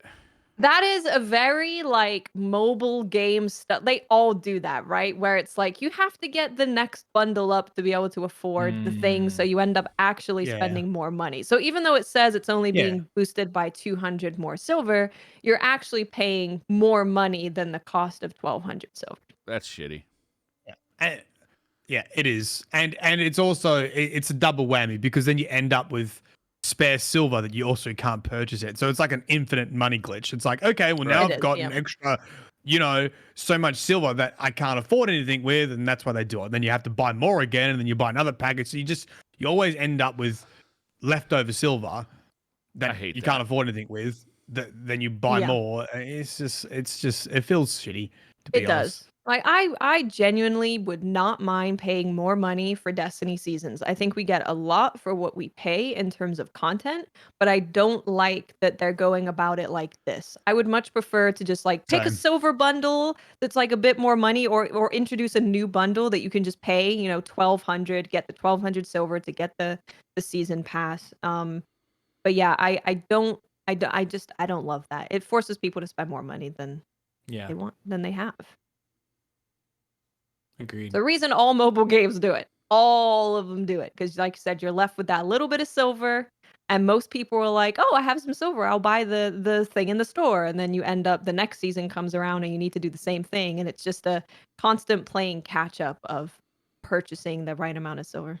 It's weird that they would introduce this for the people on the fence too, because, like for players who bought the whole thing at once with like a deluxe edition or something that comes with the season pass, you just pay for it all at once there. Whereas now the people who are unsure and on the fence are like, I want to wait to see it come out. And then it comes out and they're like, oh, that looks really cool. And now it's this double whammy, like paywall. Where you have to pay more than you're expected and are in this awkward position when you were on the fence to begin with, and that could kick you off the fence. So, Yep. don't love it. Again, totally fine with you asking for more money if that's going to support Bungie more and that's going to make us have, more reliable, good content being added to seasons. That's fantastic. But I don't like the tactics of tricking people into spending more money. Agreed. Yeah. I mean, look, I don't think you're going to get more content from paying more, but I also felt like the value in seasons was there anyway. Agreed. I think that's a different conversation. And, if you want to query the value of a season, I mean, just go pay $70 and play Redfall. I just kind of reviewed it, and you'll realize it's free. It gets a lot worse. I can tell you that right now, value for money. So, I don't know how many people have an issue with the price going up, but it is just the tactics of how you purchase that. Exactly. I have a quick question, Mylan, because someone said this and it made me excited. They said, what if our ghosts don't work underwater and we have to borrow pukas? Ooh. Puka friends. Because water and their fish. Well, it's not that your ghost wouldn't. It's not that the ghost wouldn't work underwater. It's just that, way to ruin if it. a giant fish took you, way to suck the fun you out want a of law it. answer? I'll give you a law answer. Yeah, no, it's wrong. This is what pisses me off. People make these clickbaity Twitter oh, what about Puka? And everyone gets 1,000 Twitter likes. No, this is completely and utterly wrong. But yeah, maybe I should just make up silly theories like this. I mean, they are fish. It's a season of fish. Fish are friends. Okay. Maybe fine, we need fucking- an emotional. Maybe right. all of the people with the fear of the deep water get an emotional support puka to go along with their ghost, Yeah, so they're not afraid A little of the better. big monster. Yeah. Yeah, sure. Yep, that sounds right. Is there any chance that Sloane in this capsule looking thing is actually like this is a containment protocol thing because she's taken or half taken? Like we're viewing it from the inside, but what if the Guardians are actually on the outside and because of what's happening to her, she's like, you got to stay in containment or something. I don't know. I like the badass version of her much better where she's just like, I punched something, like Watt said, and she's just dealing with it. But it kind of looks like it could be like if we're on the side of the Leviathan and that's our ally, then why are we on the opposite end of where Sloane, a big wall? Yeah, it does kind of make me think she might be trapped somewhere, like the other guy, the big guy. There were a lot of experiments on Titan in general. There were people that were researching creatures of the ocean there. So this could be a research area because you're sort of right. It doesn't match the theme of arcology. Arcology is much more neon. I don't know, cleaner. Yeah, it's more of a city. Even when you go down, you first see the long boy in the suit. It's not a containment area. It's it's like a vista to see the area of Titan. Yeah. Do you think we'll get new areas of Titan, or do you think we'll mainly just be in the same areas as before? I think it'll be like what they did with Mars, I guess. I think it'll just be sections or strikes or something like that. It's not going to be the whole of Titan returning. I think it will be just... I mean, in every season, they add a seasonal activity, right? Which is a new strike area. So I just think it would be like that.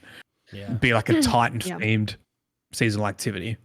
I'm going to assume here that Sloane is kind of in a containment area, and that's why the big boy is behind us, because the big boy came and collected us to be like, come with me. I'm going to show you where Sloane is. Oh, that's I want to eat this thing bad. so bad. Can you unlock this door for me?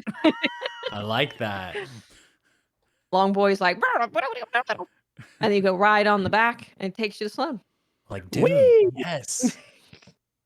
And you have to use strand to grapple on to the fish. Do you reckon we'll get a cutscene in the ocean? I'm gonna poop myself. I like the idea of going in the water and it not killing you. And maybe like Watt said, it's not where you lose all ability to fight and everything, but maybe it's just when you're in space, it's just in water, instead. Yeah, very, very interesting. Because whenever we've heard about the deep, first of all, it's terrifying when you're in the Whisper mission. And it's yes, deep, very spooky. But that does get me excited. I've always wanted to explore more about the water and Titan. I feel like we never explored enough about Titan, and imagining like a dungeon in Titan with all the water stuff and everything, and just the visuals of Titan gets me real excited. Yeah. I'm looking Yeah. forward to this season very much. Yeah. Yeah. So in the TWAB, we also have they teased new aspects for Strand for all of the classes, and they officially told us what they do. I was very wrong about the Hunter one. I'm very wrong. So the Hunter aspect is called Threaded Spectre, and when you activate your class ability, it's gonna leave behind a decoy woven from Strand that draws the attention of nearby combatants. And then after it takes significant damage or when combatants approach, it will detonate, dealing damage and releasing 2 threadlings that seek and attack foes. Okay. And your dodge gets it too, right? Yeah, it's every Dodge time you gets a dodge. It's decoy. just you dodge and you make a decoy. Okay. So cool. I can't wait Yeah. to see what this looks like. So Yeah. This seems it's like sort it's of gonna trying to be PvE functionally mainly, be. right? It does seem PvE, but the one way that I could see that it might be useful in PvP is if you dodge your specter that you leave behind might actually block some bullets for you, because they'll Okay. be, if you dodge and then Mm. stand behind it, you might be able to kind of dodge some bullets. Well, not dodge, but it'll I wonder block if it's some gonna bullets. look exactly like you, if it's gonna be like a green version of you. I'm as sure it's well. going to be like green. Yeah. Yeah. It definitely seems more PvE, but I could see it having its uses in PvP, especially if you don't want to use the suspend dodge ability. What if in PvP it shows up on radar, like as a player? Oh, That that'd be cool. That would would be, be cool. yeah, especially as you're doing it every time you dodge. And they already kind of have that with the smoke bombs for hunters, Yeah. so that would be easy to implement. It would just be like a visual thing, and you're giving up your ability. Oh, I would kill for that. I love the mental game of just Yeah. whatever is expected doing the opposite. So that's like right up my alley. Yeah, that sounds fun. For I mean, PvE, I mean, this sounds useful, right? Because you put the decoy down, go get a res. Yeah. You can grapple over to the Yeah. res. Like, that sounds like it's going to be very helpful. It sounds like it's fulfilling the function of, the Invis Hunter getting the reses, Right. but just making decoys, right? Yeah. I mean, it'd be interesting. I wonder if your aim assist will lock on to decoys. Like, it could be strong in PvP if Good, yeah. you just plant a decoy next to yourself and good Who you luck. gonna Race back and shoot, forth behind nerd? Yeah. Yeah, you could Yeah, use it then like a stand mini on it, I don't Titan know. wall. Oh, shit. Yeah. We the Titans now. Speaking of Titans, the Titan aspect is called Fletchet Storm. When sliding, activate your charged melee ability to leap into the air, knocking nearby targets away and dealing damage. While airborne, activate your charged melee again to launch a cluster of damaging, unraveling projectiles. Repeatedly Yes. activating melee will chain additional throws. I feel like this is pretty good, because I know a lot of berserkers say that they don't love the melee. They only really use it Mhm. for moving around. So this is going to be a Pretty different much. way for you to use the melee that I would assume would be a little bit more powerful than the way you currently use it. Yeah. Yeah, I'm interested to see it. I mean, it's obviously very similar to the solar hammer It is, one where yeah. you just slam the ground, but I mean, yeah, we don't really have do we have ranged melee? Not really as a So- time. You throw your hammer, but no one's throwing their hammer around Yeah. PvP. This seems like it's gonna be fucking So- awesome, actually. Like, you go and slide Yeah. in, then you hit your melee button, you leap into the air, hit it again, and you throw down a bunch of, I don't know, what are these things? The fleshets, right? Yeah. And you can It's hit like, it. I You don't can know. hit it It repeatedly sounds while like you're a- in air. Your repeatedly activated melee will chain. Yeah, I don't know how many additional throws you get. Maybe is it as So- many You as get 3. charged melees you have? Yeah. Is it Yeah, 3? I bet so. Yeah. So you could do like a combo. You could do the uppercut, a slide melee that quickly launches them in the air and blasts away enemies, and then do 2. Or you could just jump in the air and do 3 of the tracking projectiles. That sounds really fun. I'm That not does gonna lie sound to you. fun. Sounds Also- great fun. Blasts away any nearby enemies. This is giving me vibes of the original Shiver Strike I was talking about, where you could You could Yeah. melee somebody so hard that they flew into a wall and it killed them. It was so much fun. And I hope And now you're gonna have a melee to throw at them as well. please, yes, I love it. That sounds really fun. It does sound super fun. The warlock aspect is called the Wanderer, which I think out of all of them, and on my first reading, this one I was like, okay, this one gets me going a bit more. Tangles you throw attach to enemies and detonate into a suspending blast. Threadling final blows create a tangle. So you're going to be able to throw a tangle at someone. It's going to attach to them. It's going to explode. It may kill the person it's attached to. If not, it's going to suspend them, and it's going to suspend everyone near them. So this is going to be great in PvP and PvE. Both is going to be good. And it says here that it's really giving warlocks a more access to suspend. And yeah, it sounds great to me. It sounds fun. And you could double that with the warlock aspect that lets you eat your grenade and get the suspending rounds. Like when you kill someone, they suspend others. You can just suspend everyone with throwing that and then shooting them and then suspending them again. Sounds pretty fun. Yeah, this seems like it's gonna be pretty strong. The way that I read the third paragraph, it almost sounds like it's gonna make it like a child of the old gods. Like it sounds like it's not just throwing a normal tangle. Like it says with this aspect, when you pick up a tangle, they weave the tangle into the Wanderer. When thrown, the Wanderer travels through the air seeking targets. Once it finds a target, it soars towards them. Like it doesn't sound like just yeeting. It's gonna look like different, tangles have a fair bit of tangles have a Right. fair bit of like tracking on them, but They do, this yeah. sounds like a tangle buddy. This sounds like you convert a tangle to like an arc buddy, like this child of the old gods, like a whatever that then seeks enemies out. I don't know. I'm just glad they didn't call it a child this time. Oh, I'm No. it's Thank all you, like Bungie. everything to do with warlocks are babies and children. That's the only words I Children. use. I played a bit of Brood Weaver in Supremacy, and just the whole time I was like, my children, the babies, just the whole time. This is why you don't want me to play warlock, because I just on a loop and calling babies, baby booms. And booms. Next we have some economy changes, because Economy. stasis strand stuff we went through. So they're not going to be increasing the power bands in season 21. So if you are at 1810 right now, that is the max that you're going to be getting to in season 21 as well. So you are done. You're done on your power grind. As soon as 21 launches, you're done already. Good. You probably want to get there now because there's going to be less pinnacle options, which we'll get to later. But yeah, they get try to to get your that, pennies done but now. I would for sure say if you're not 1810, try to get that done before season 21, because it's gonna take you longer to get there. You have so many pinnacle options right now that just do it now, and you don't have to worry about it. I'm so happy about this change. I've been complaining about the power level grind for so long, especially with things like trials where just the smallest power level increase completely destroys builds and any like resilience checks that there is in the game. So to know that for the first time since I can remember, we're just going to go into a season and just be able to play the game as it is and not have to worry about something I have to do. But I thought this had been before. I thought this was not the first time. Didn't we have like non-power increases I think you're previously? right. I think once this did happen before, and then they started doing it again or something. I can't remember though.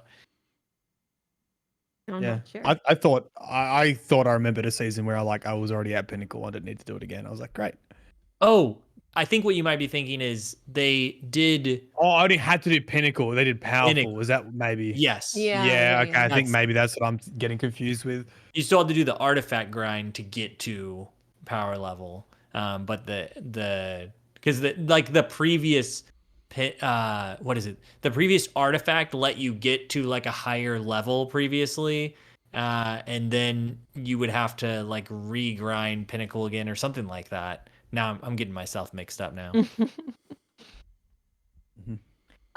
So here the exotic armor focusing and decryption, which is related to us not having to grind pinnacle. Which we'll get to in a second. So focusing options for your standard decryption, it's going to allow players to decrypt engrams for free. Players receive random drops from standard exotic engram loot pools and no additional cost. Now we are going to have exotic focusing tier 1, couple different tiers, but tier 1 is it's going to allow you to focus an engram to receive a random roll of an exotic from the associated expansions. So Red War, Forsaken, Shadowkeep, Beyond Light, Witch Queen, and Lightfall, which exotic armor focusing will be coming in a future season for Lightfall, but the others you're going to have access to for it's exotic helm, arms, chest, legs, armor. You're going to be able to focus armor. This requires ownership of the associated expansion, as well as having previously acquired all armor pieces within the engram for your class. So you gotta have everything, and it's gonna cost 1 exotic engram, 30,000 glimmer, and 1 ascendant shard. Wait, what? What? I don't understand that point. Requires ownership of the associated as well as having previously acquired all armor pieces. All of them. So you have to have unlocked everything. So why are you doing it then?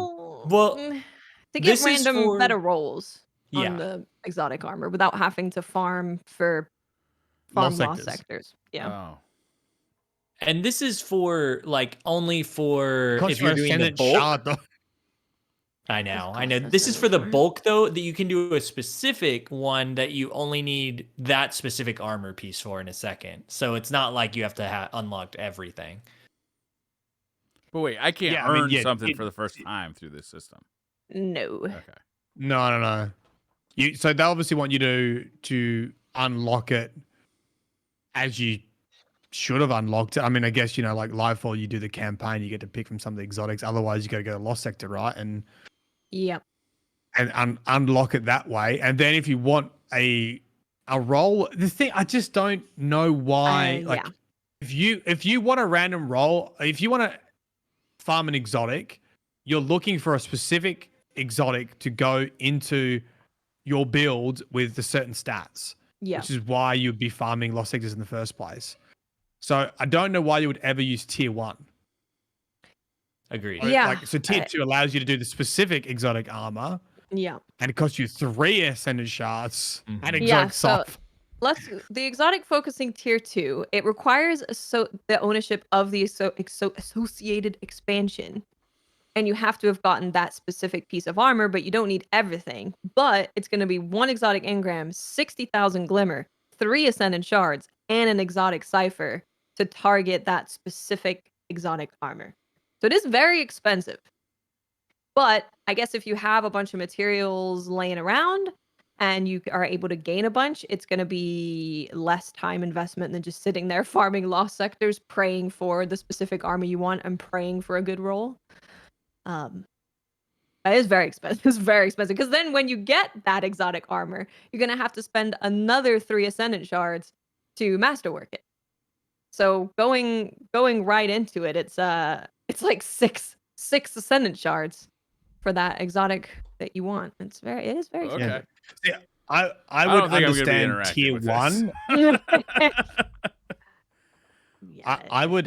I would understand tier 1 as a way to fill out your collections, but the fact that you can't get it until you've already unlocked I agree with you. For that expansion, seems odd. It is a bit odd.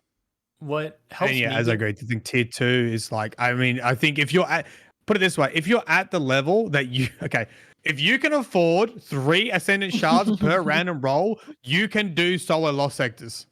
Just saying. But what if I'm lazy, and I got an exotic engram and I want to just, roll the dice, okay? I think that is where it is.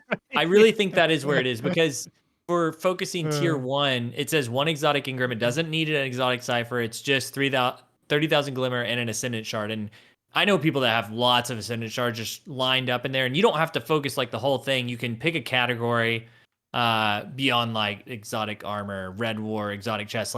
You can narrow it down a bit more. So it's just a little bit more control for a price of I got these exotic engrams laying around. I could just randomly roll it and just randomly get something that I know I'm not going to want probably now, or I could give my odds a little bit better chance. It's still a slot machine, but it's something. It's an option. Like, I guess for me, I probably like I do have 3 ascended shards sitting in my vault postmaster because you can only hold 10 at a time. So maybe I would go, and maybe I'm not happy with it with an exotic piece, and just roll it, see what happens. But Yeah, I I could mean, the see me. exotic cipher is like It's so you expensive. only get one of them. You get one You in can the only season hold pass, one, and right? you Like you can only hold one yeah. on you for the How many can you ciphers. get a season? You only get like one in the season pass, and then like one from Zer, isn't it? Or is it more Yeah, than I'm that? not sure how many you can get. Do you still do the bounty? You can do the A bounty week from from Zer, Zer. right? I think it's like 1 a week Okay. from Zer that way, right? Yeah, I Yeah, could 1 a see week me from Zer. interacting with it if I have an exotic armor piece that I really like, but I never got a really, really good roll. And I'm like, I have, the Ascendant Shards laying around. Let me see if I can get a better roll than what I have. The thing that makes it seem kind of worth doing that is that you can expect the average stats to be in the mid 60s, is what they say here in the TWAB. That's good. So you That is should good. hopefully be getting at least a decent roll on these things. The average stats are in the mid 60s. You can still get a bum roll though. You No. can, yeah, it can And still be bad. and you're guaranteed to get a dog shit roll. Yeah, right. So- and It then does next feel week, be like, actually, we again. forgot to turn that on.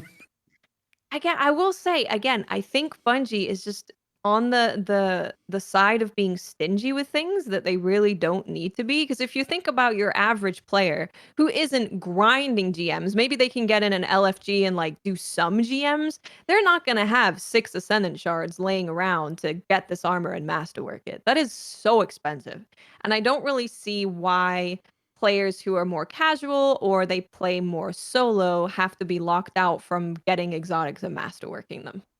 Yeah, but min-maxing your stats like that kind of is an in-game Yeah, thing, right? that's true. Like, I've been playing this game for years. I spent so much time in there, and I don't even have any of my like stats or exotics maxed out. Just half of it is because I don't want to spend the time to do it, but also like I just don't have a way to. And this will actually get me, like players like me, being like, oh, I have this stuff laying around. I might actually interact with this system, the exotic cipher, because I never interact with that system. And now I'm gonna Fair, actually be yeah. like, oh, I kind of do want a good roll of this exotic that I always use, and I have this extra currency. So yeah, it's not gonna be great for every player, but I think it does. It's a nice little bonus rather than just opening exotic engrams constantly and they're never what I want and never have good stats. Whereas now, so your exotics, they specifically say your exotics should roll. It's not necessarily like average. They say should roll consistently higher stats and more frequent individual stat spikes starting in season 21, and then average stats to the mid 60s. Yeah. But they specifically use that wording, which is encouraging. Yeah, that's true. So Yeah. what are lost sectors meant to drop at? Are they, because I haven't done lost sector like grinding, but they went downhill, didn't they? Didn't the stats in the lost sector exotics like be awful? I have no idea. I only don't even- interact with it when I need my one drop of a new Exactly. exotic coming out, and then I Yep. peace out. Pretty much. Yes, same. I don't I don't like know. grinding Yeah, lost sectors. What's quicker, grinding GMs for Ascendant Shards or grinding solo lost sectors? I would take lost sectors. I guess it depends on the GM, right? If you're able to get like 3 Ascendant Yeah. Shards pretty It does fast with depend on this the GM, system, maybe it's faster to just kind of focus your. Yeah, Focus but you there. need a team. So You do, yeah, that's true. You know what's faster? everyone's saying GMs. Some of you have not played lost sectors. Or it's bad faster solo. to level up your Gambit, Vanguard, or Crucible rank and reset and craft the engram. If there's I mean, it boost depends like what Val lost or sector whatever. and what GM It does. is, I Yeah, guess. it does, definitely. It does depend on a lot of stuff. Engine 2 in chat is saying the state of lost sectors is fine. It's the drop rate that is bad, and I kind of drop agree with rate, that. that's true. It's the drop rates, yeah. Again, why are we being stingy? Yeah. I don't Yeah, know. agreed. There's certain things where I'm just like, I don't think we need to be as stingy about in a looter shooter. I think it's fine to Yeah. up things a bit. So you may be wondering, where the hell am I gonna get all these goddamn exotic engrams? I hardly have any to focus, so this is gonna be terrible. So, because they're not raising the pinnacle cap in season 21, they are removing pinnacle legendary rewards from certain places, and instead you're gonna get a focusable, powerful exotic engram. So it's going to give most players 3 to 9 free, achievable, and deterministic weekly exotic engrams for you to focus. Plus, of course, the season pass, you get engrams in there, but you're going to have between 3 to 9 to focus. So this is why we said, yeah, you are going to be losing pinnacle drops. So try and get to 1810 before season 21, because you're just, you're dealing with the RNG. You've got your like 7th energy weapon in a row. And so when you're dealing with that and less powerful pinnacle rewards, it's going to take you longer. So definitely do it now if you can. But you can also get focusable exotic engrams from random world drops. The season pass, which we mentioned, you're going to have 6 paid and 2 free per season. And also vendor reputation tracked when you reset your rank. Okay. And they do say that you can expect additional focusable exotic engram sources in future seasons. So now we get to deep site activation and crafting economy changes. I've heard some hubbub about this on Twitter of people being a little upset. So let's get into the drama. And get into this drama quickly, though. It's getting pretty late here. It is. Well, we have a lot still to read. Briar's still got to post the video tonight, so I will go fast. So what this is going to enable you to do, I've got notes. TLDR. Do you want to TLDR it, Mylan? Yeah, I can TLDR it. Yeah, whatever. Okay, so right now you got to get red borders, right? You got to get the weapon to drop with the red border. You extract the juice from it, and that gives you a pattern. They're going to allow you to put red borders onto weapons that don't have a red border on them. There are exceptions to that rule. For example, raid vendors, you can't just finish a raid, buy the raid weapon from the vendor, and then like add a red border to it. It's got to be a raid drop, and then you can apply a red border to it. You can't do it multiple times. You can't just get one raid sidearm and then just keep applying red borders to that one raid sidearm. Once you've already done it once, you got to get another drop of it. So it's basically just applying a red border to a weapon drop that doesn't have a red border that you don't already have the pattern for it.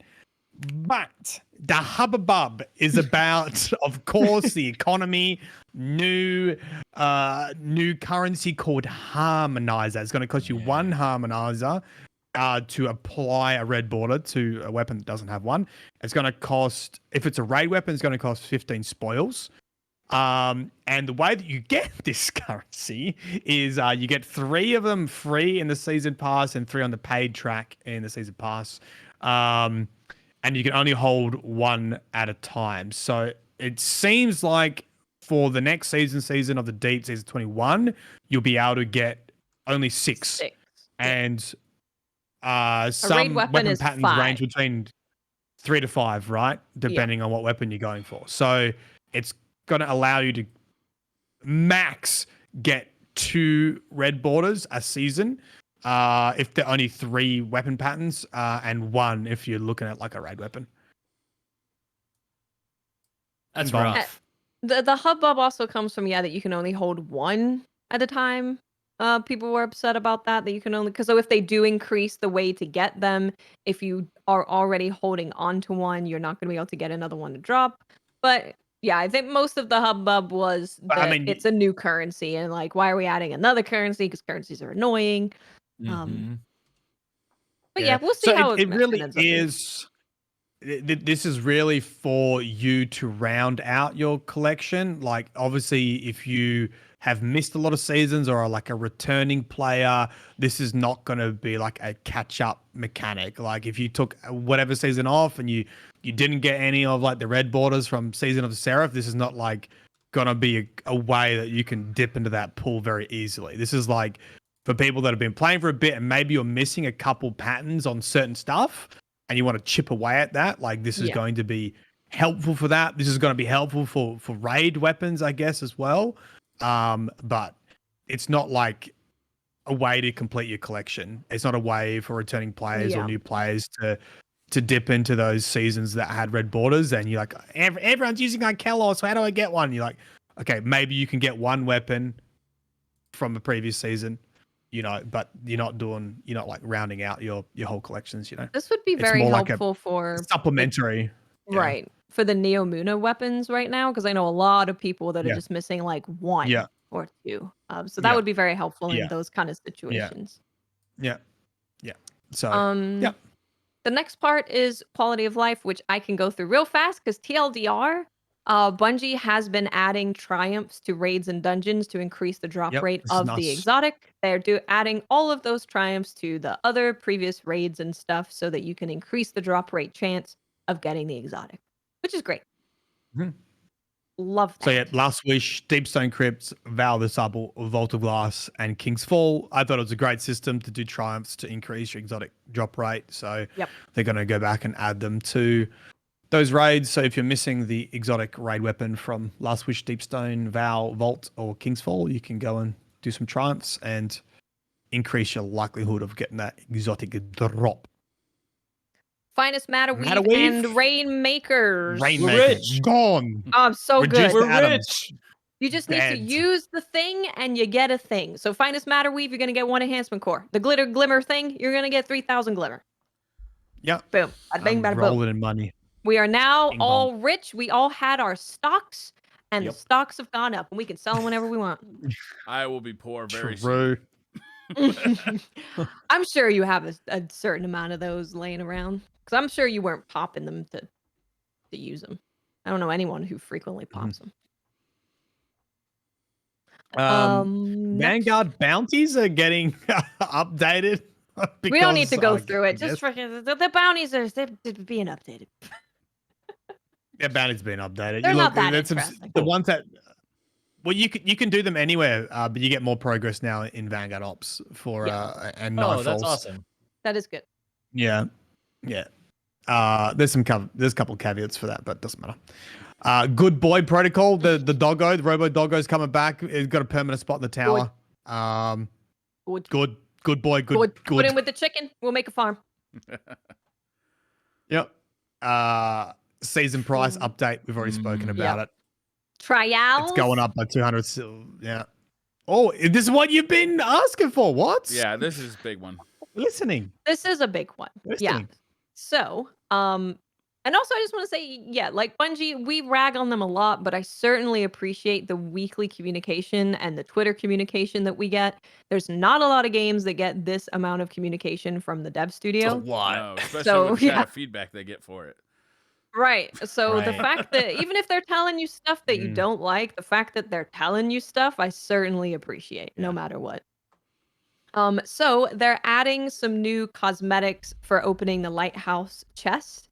You've got a new ghost shell, and it's worth noting that all of these will glow. They'll have a glow if you've been flawless that week, the way that the armor does. Nice. Very cool. So you got a ghost shell, you got a new ship, and you have a new sparrow. All of those are going to glow. The ship And- is awesome. Shit looks Awesome. good. It's so I cool. do like it. Like the ghost shell's pretty cool. The sparrow looks like a sparrow I've seen before, but that ship Yep. is dope. Yeah. That ship is unique. Yeah, it looks nice. Yeah. Yeah. There's you're also going to get also a new shader. Yep. Which Yep. all I can tell based on like the armor they chose to put this on, because this thing doesn't shade very well, is that it's gold. Yeah, gold. Maybe there's that Mhm. blue too. It's hard to say.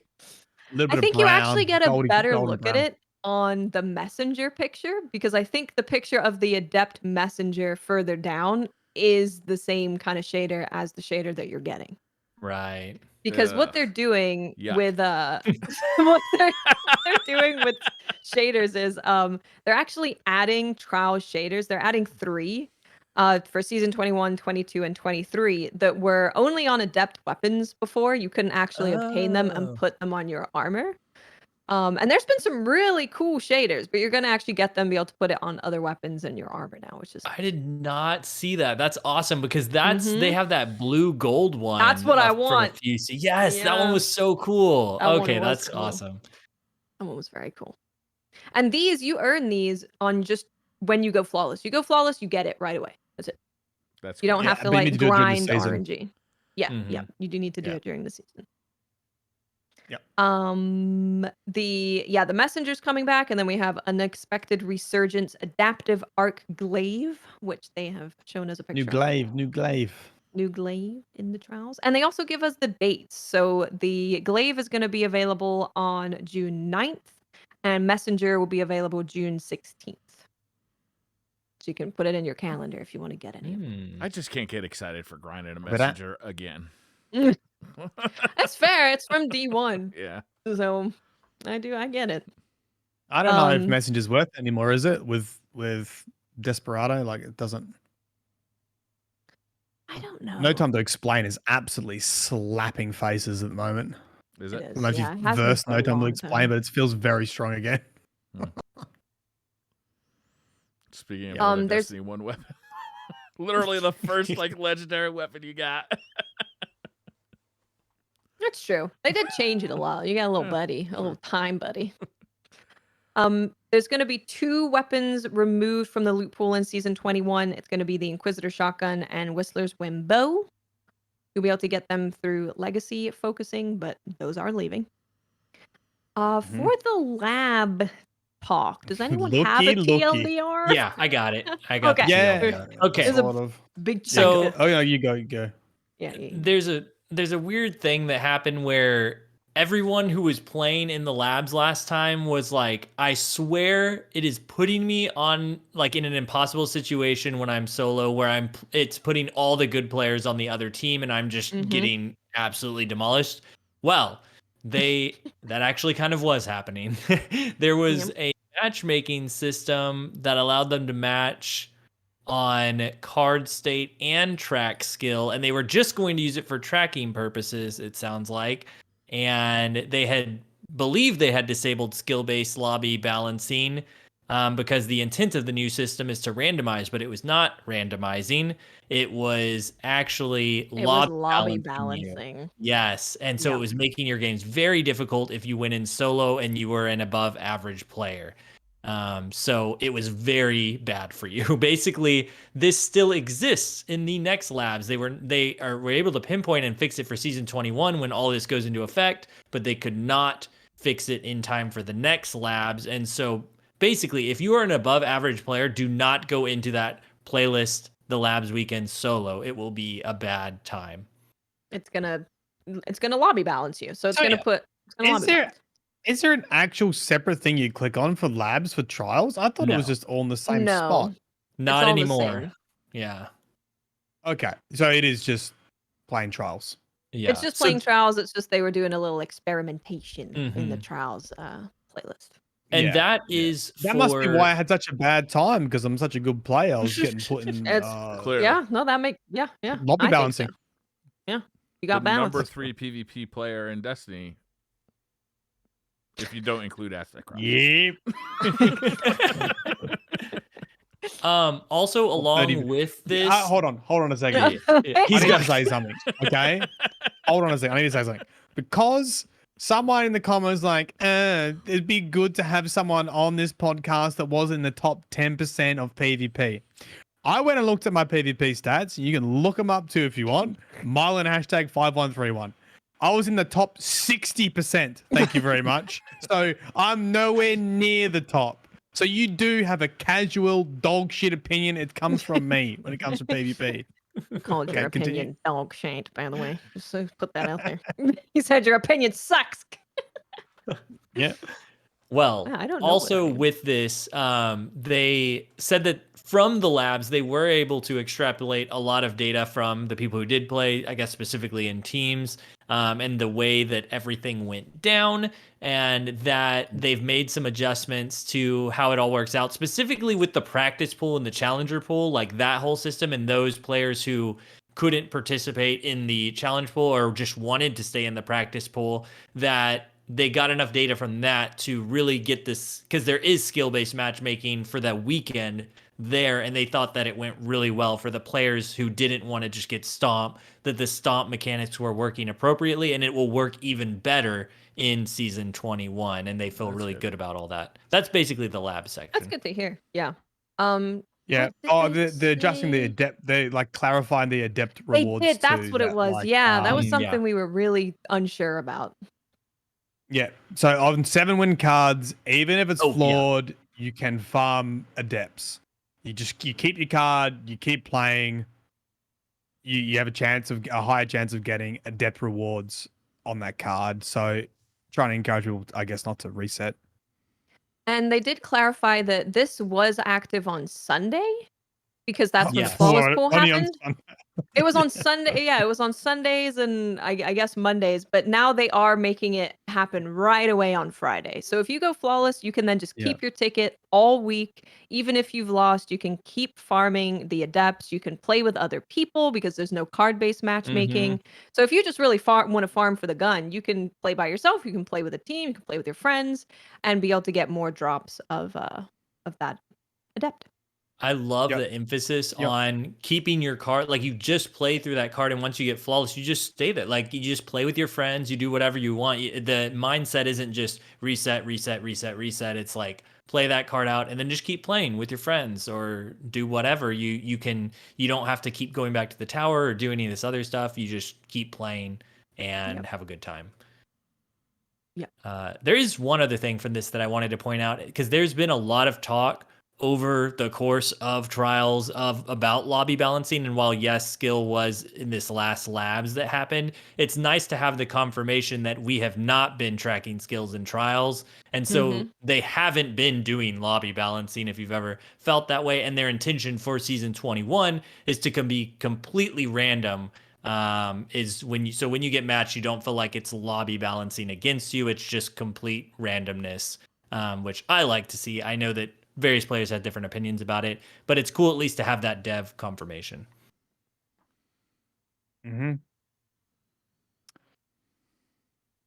Next, trials intro. Intro quest. Yeah, they changed it. They're just making it easier. I always thought the intro of trials was to get rid of cheaters, so it was like It was, a yeah. little bit of a nuisance to like get people into trials. But they're actually making it easier now. It's essentially to like play comp, play trials. You're basically in. There's more steps to it than that, but they did also that's change. the short of it. It was before. It was like just play like PvP, right? Whereas now they're trying to make you play the 3v3. Like that. Yeah. Yeah. They're sending you to 3v3 to get you kind of more used to the 3v3 environment, because it is very different than the 6v6 environment. So just the quest in general really does set players up better to go into trials. Yeah. And you get an Astral Horizon. You do. You get a reward at the end of it, whereas before you didn't. So that's nice. That's good. Nice. Trials passages are getting their updates, which we previously know about. But yeah. The wealth is giving you more XP. The mercy is going to give you 2 losses rather than 1 loss. Unless you go flawless and reset your card, and then for whatever reason, now you only get a single loss. Because we only want to help you go flawless once, one time. That makes sense. sense. Do it once, and you do it once only. Yeah, that seems fine though. Yeah, I think that's fine. Especially with they are incentivizing you to stay on that card, especially because there's no downside staying on it. And so, yeah. Oh, you know what that does? No one remain on your card. I don't know why I didn't think of this before, but it keeps you, because your very first game of a card, it puts you in the practice pool. So this keeps flawless players from resetting and being put in the practice pool for that first game, which is nice because that shouldn't happen. I think it's only the practice pool in your very first game of that week, not the card. Oh, really? I thought it was of the card. Yeah. No. It's the card, because it's got to be, confusing. because it's any card without a loss is in the practice. I'll pull it up. I'll pull it No, up. I'll pull it boy. up. Don't make That's me do the it. way Nah, I'm practice doing it. works. Don't make me fucking do it. I'll do it. Trials is You now might be capture right. point You all might the be right. time. All the time, capture point. Capture point all the time. They give a big explanation as to why they switched to that. So you can read that for yourself. But TLDR matches go faster because you got to move your ass. I actually, at first, I was like, oh, God. But then I read the reasoning, and I kind of agree with all the reasoning, to be honest. I do agree with the reasoning. And, you know, I'm not someone who plays a lot of trials, but I do kind of agree it moves the pace along more. It forces engagements in different places of the map. And these are all the reasons I said it. And, you know, I think they'll balance supers around how oppressive bubbles and wells are. And it seems like they're already doing it. Like they're starting, right? I mean, if that arc hunter stuff, like destroys bubbles and wells, like, I mean, you actually put yourself in a worse position by getting everyone in the center and just like, hey, we're right here, bing bong. So yeah, I'm gonna whip out the arc. I'm whipping it out. I'm gonna whip Yeah. out the fanny. Yeah, that might. It's coming. I like the balance levers. That is the big thing here. I don't like zone control, but I like that it gives them more balancing tools, and that's cool. Next, Yeah. Gilded Flawless. I'm not going to go through all the changes, but TLDR, they're taking away having to carry people to the lighthouse as a requirement to gild your Flawless title, and they're adding a bunch of different things into it, which I think is actually good because you shouldn't have to be like scrambling to find someone who hasn't gone Flawless and go, come play with me, please. This is just like, this just makes more sense to me.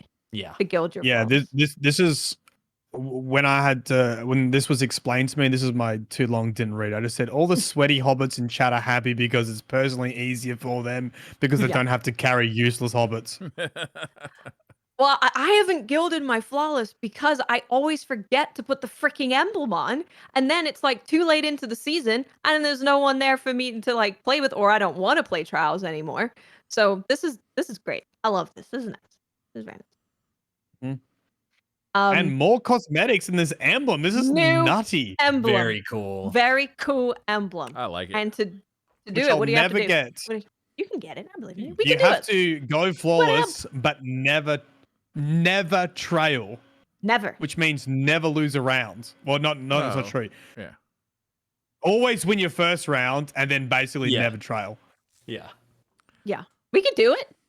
Let's get this. We'll just grab a sweater.